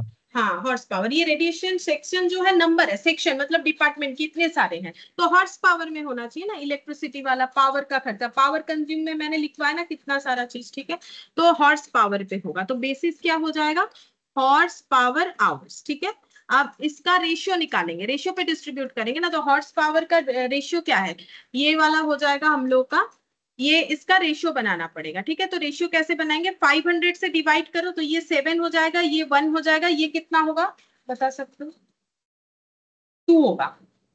तो 7:1 डैश फिर 2, मतलब ऐसे लिखेंगे तो ही हम लोग सही कर सकते हैं। 7:1 बीच वाला गैप है, फिर 2, गैप होने का मतलब वहां पर वो खर्चा नहीं जाएगा।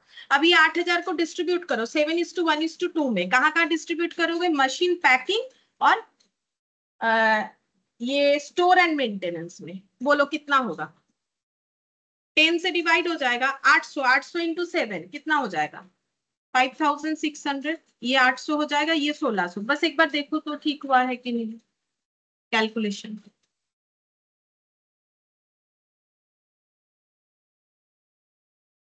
थोड़ा थोड़ा ओरली करने का कोशिश करना पड़ेगा, क्योंकि इसमें बहुत सारा कैलकुलेशन होगा। एग्जाम में अगर ये इस तरीके का क्वेश्चन टच करते हो तो टाइम बचाना पड़ेगा।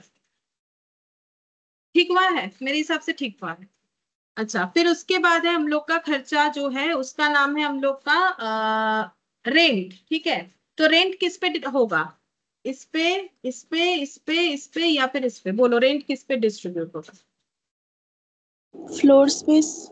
फ्लोर स्पेस पे होगा। सही है, फ्लोर स्पेस का रेशियो निकाल लो। फ्लोर स्पेस का रेशियो कैसे निकालोगे, ये 400 से डिवाइड हो जाएगा सारा, 400 से डिवाइड करेंगे 1, ये 2, ये हो जाएगा कितना 4 और ये हो जाएगा 5, तो 5:2:1:4। तो थोड़ा सा कैलकुलेशन अच्छा रखना पड़ेगा, तभी हम लोग जल्दी कर पाएंगे, नहीं तो बहुत टाइम जाता है इस तरीके के क्वेश्चन को करने में। तो ये हो जाएगा फ्लोर स्पेस, लेकिन होता आसान है। तो डिस्ट्रीब्यूट करो 12,000 के खर्चे को फ्लोर स्पेस पे, तो मैम 5 + 2, 5,000 में से पहले वाला 5,000। ठीक है, फिर उसके बाद देखो 12 से डिवाइड कर दो, ये टोटल 12 हो रहा है ना, 1,000 हो गया, तो 1,000 इंटू 5, 1,000 इंटू 2, 1,000 इंटू 1, 1,000 इंटू 4, तो कितना हो जाएगा 2,000, 1,000 हाँ और 4,000। ऐसे करना चाहिए, इस प्रोसेस को फॉलो करो जैसा अभी बताया। फिर फ्यूल एंड हीट, बोलो ये किस पे जाएगा, हीट दे रहे हैं तो ये किस पे जाना चाहिए, ये 4 जो दिख रहा है इसमें से कोई एक होगा, रेडिएटर। Radiator section. ठीक है, रेडिएटर सेक्शन, इसका रेशियो निकालेंगे कितना हो जाएगा, कितने से डिवाइड करोगे, ये तो 0 नहीं है, 5 से हो जाएगा आई थिंक, या फिर 15 से हो जाएगा आई थिंक, 15, 2, 30 हो जाएगा। 15 से करके देखते हैं, 15 से डिवाइड करके देखो तो मेरे हिसाब से होना चाहिए 15, 4, 60 আর 15 কততে 90, 6, 3, 3624, ठीक है, 3624, 362 और 4 रेडिएटर सेक्शन। तो 3 + 6 + 2 पर 2 + 4 कितना हो जाएगा? 4 और 6 10, 10 और 5 15, 15 से डिवाइड करेंगे 6000 को तो कितना आता है? 400। अब 400 × 3 कितना हो जाएगा? ठीक किया मैंने? 400 × 3 1200, 400 × 6 2400, 400 × 2 800, 400 × 4 1600, ठीक है। अच्छा, इसके बाद इंश्योरेंस। इंश्योरेंस का खर्चा किस पे डिस्ट्रीब्यूट करोगे? बोलो पहले ये सोचो, इंश्योरेंस किस पे किया गया होगा? मशीन पे किया गया होगा, यहाँ पर जो भी दिख रहा है। तो इंश्योरेंस का खर्चा किस पे डिस्ट्रीब्यूट होना चाहिए? मशीन का इंश्योरेंस का खर्चा है, तो बोलो मशीन का इंश्योरेंस किस पे डिपेंड? कोई गाड़ी वाड़ी खरीदते हो तो उसका इंश्योरेंस, गाड़ी कितना महंगा है उस पे डिपेंड करता है ना। बोलो किस पे होगा, क्या लगता है? इन्वेस्टमेंट। इन्वेस्टमेंट, ठीक है, इन्वेस्टमेंट ये खर्चे पे होगा, इन्वेस्टमेंट पे होगा। तो इन्वेस्टमेंट को अगर डिस्ट्रीब्यूट, मतलब इसको शॉर्टकट करते तो वो कितना हो जाएगा? 10,000 से डिवाइड करो, ये कितना हो जाएगा? 64, ये 1 20 और ये 15। 64 = 20 = 1 = 15, 64 = 20 = 1 = 15, ये हो जाएगा इन्वेस्टमेंट। अब इसको डिस्ट्रीब्यूट करेंगे तो 15 + 16, 15 × 16, 16 और 64 कितना हो जाएगा? 16 और 64 80 90 20 100 हो रहा है मेरे हिसाब से। 100 से डिवाइड करेंगे तो 10 हो जाएगा।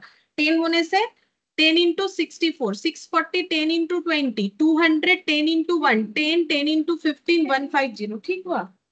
इतना कम? हाँ ठीक है, ठीक हुआ है। अच्छा, ट्रेड लाइसेंस, बिजनेस का लाइसेंस, ये किस पे डिपेंड करेगा? जो लग रहा है वही बताओ। ये चारों, ये 4 या 5 दिया हुआ इसी में से होगा, अलग कहीं से नहीं आएगा, यही बेसिस यूज करना है। ट्रेड लाइसेंस का खर्चा, अरे बार बोलो ना, आवाज कट गया, नहीं आया। एम्प्लॉइज। नंबर ऑफ एम्प्लॉइज नहीं, देखो ट्रेड लाइसेंस तो उसका होगा ना जो बिजनेस कर रहा है, उसका होगा। तो ट्रेड लाइसेंस क्यों बनाते हैं? कि हम इस चीज का बिजनेस करें। ट्रेड लाइसेंस बनाना एक प्रूफ है कि भाई हम इस जगह पे, इस राज्य में या इस जगह पे हम लोग ये बिजनेस कर रहे हैं, तो ट्रेड लाइसेंस हमें बनाना पड़ता है उस वजह से। तो उससे हमारे ऑर्गेनाइजेशन में हम लोगों ने कितने लोगों को काम पे रखा है उससे कोई लेना देना नहीं है। एक को रखोगे तो भी ट्रेड लाइसेंस बनाना पड़ता है, 5 को रखोगे तो भी बनाना पड़ता है। तो एक लिंक होना चाहिए, ठीक है। तो नंबर ऑफ एम्प्लॉइज नहीं होगा। देखो जैसे फ्लोर स्पेस भी नहीं होगा। हम कितना बड़ा रेंटेड बिल्डिंग लिए है उसके ऊपर मेरा ट्रेड लाइसेंस डिपेंड नहीं करता है, ठीक है। मेरे ऑर्गेनाइजेशन में कितना रेडिएटर सेक्शन है उसके ऊपर भी मेरा ट्रेड लाइसेंस डिपेंड नहीं करता है। तो किस पे डिपेंड करेगा, क्या लगता है?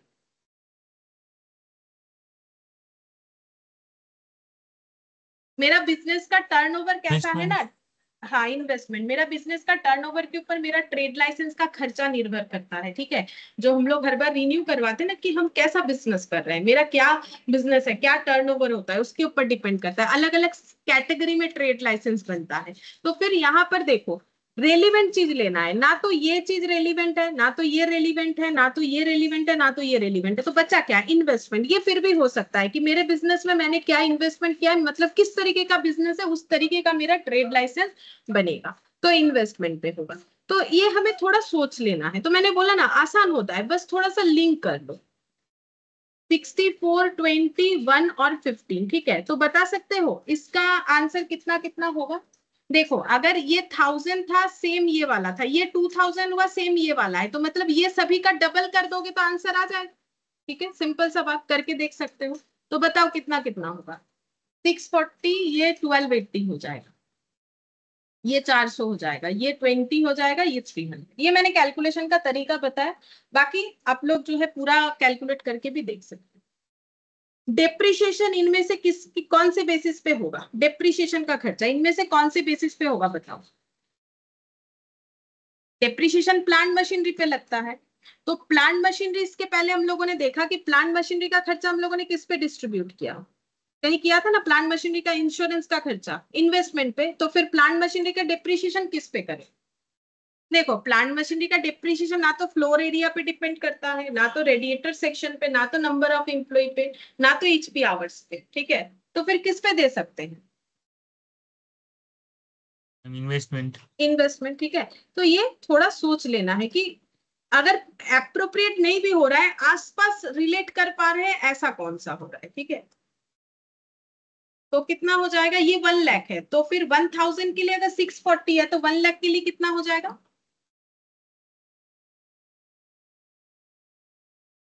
जीरो लगा दो एक्स्ट्रा करके।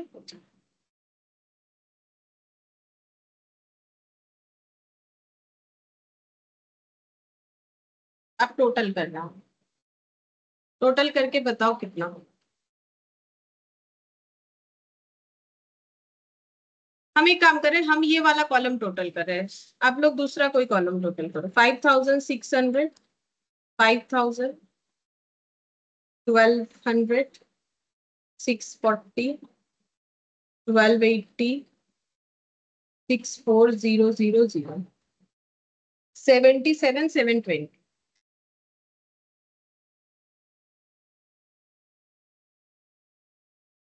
बोलो कोई भी कॉलम टोटल कर पाए।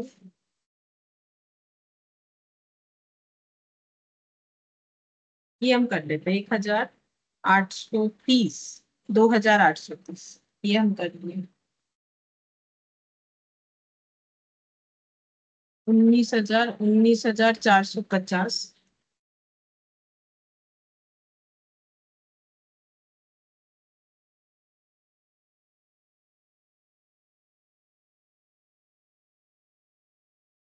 मैम सेकंड वाला 25800।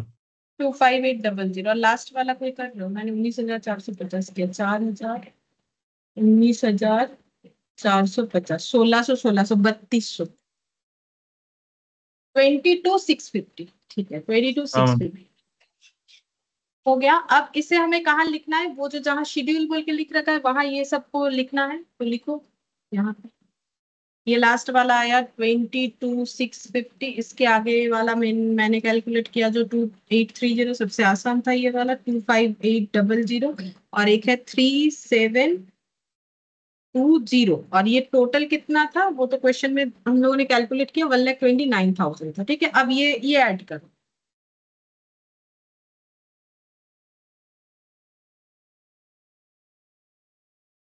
20789, 83,920, ये वाला मेरे हिसाब से, और ये हो जाएगा 800 और 700, 1500, 5, 30,500, ठीक है।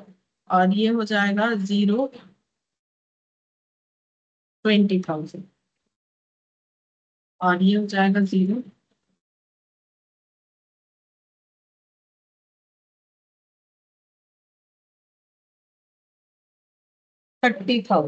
और इधर वाला 420, मैम 1,64,420। 1,64,000, हाँ वही वाला होगा ना जो क्वेश्चन में दिया हुआ था, सही बात है, हम लोग वहां से भी देख के लिख सकते थे। बेकार में हम लोगों ने इसको टोटल करने का मेहनत किया, क्योंकि हमें तो क्वेश्चन खुद बता रखा है 1,64,420 होगा, ठीक है, यहाँ कर रखा था, ठीक है। तो देखो हम लोग का एलोकेशन और एपोर्शन दोनों हो गया, मतलब हम लोग अगर बोले तो हमारा प्राइमरी डिस्ट्रीब्यूशन जो है ये हम लोग का कंप्लीट हो गया कि प्राइमरी डिस्ट्रीब्यूशन कैसे होना चाहिए।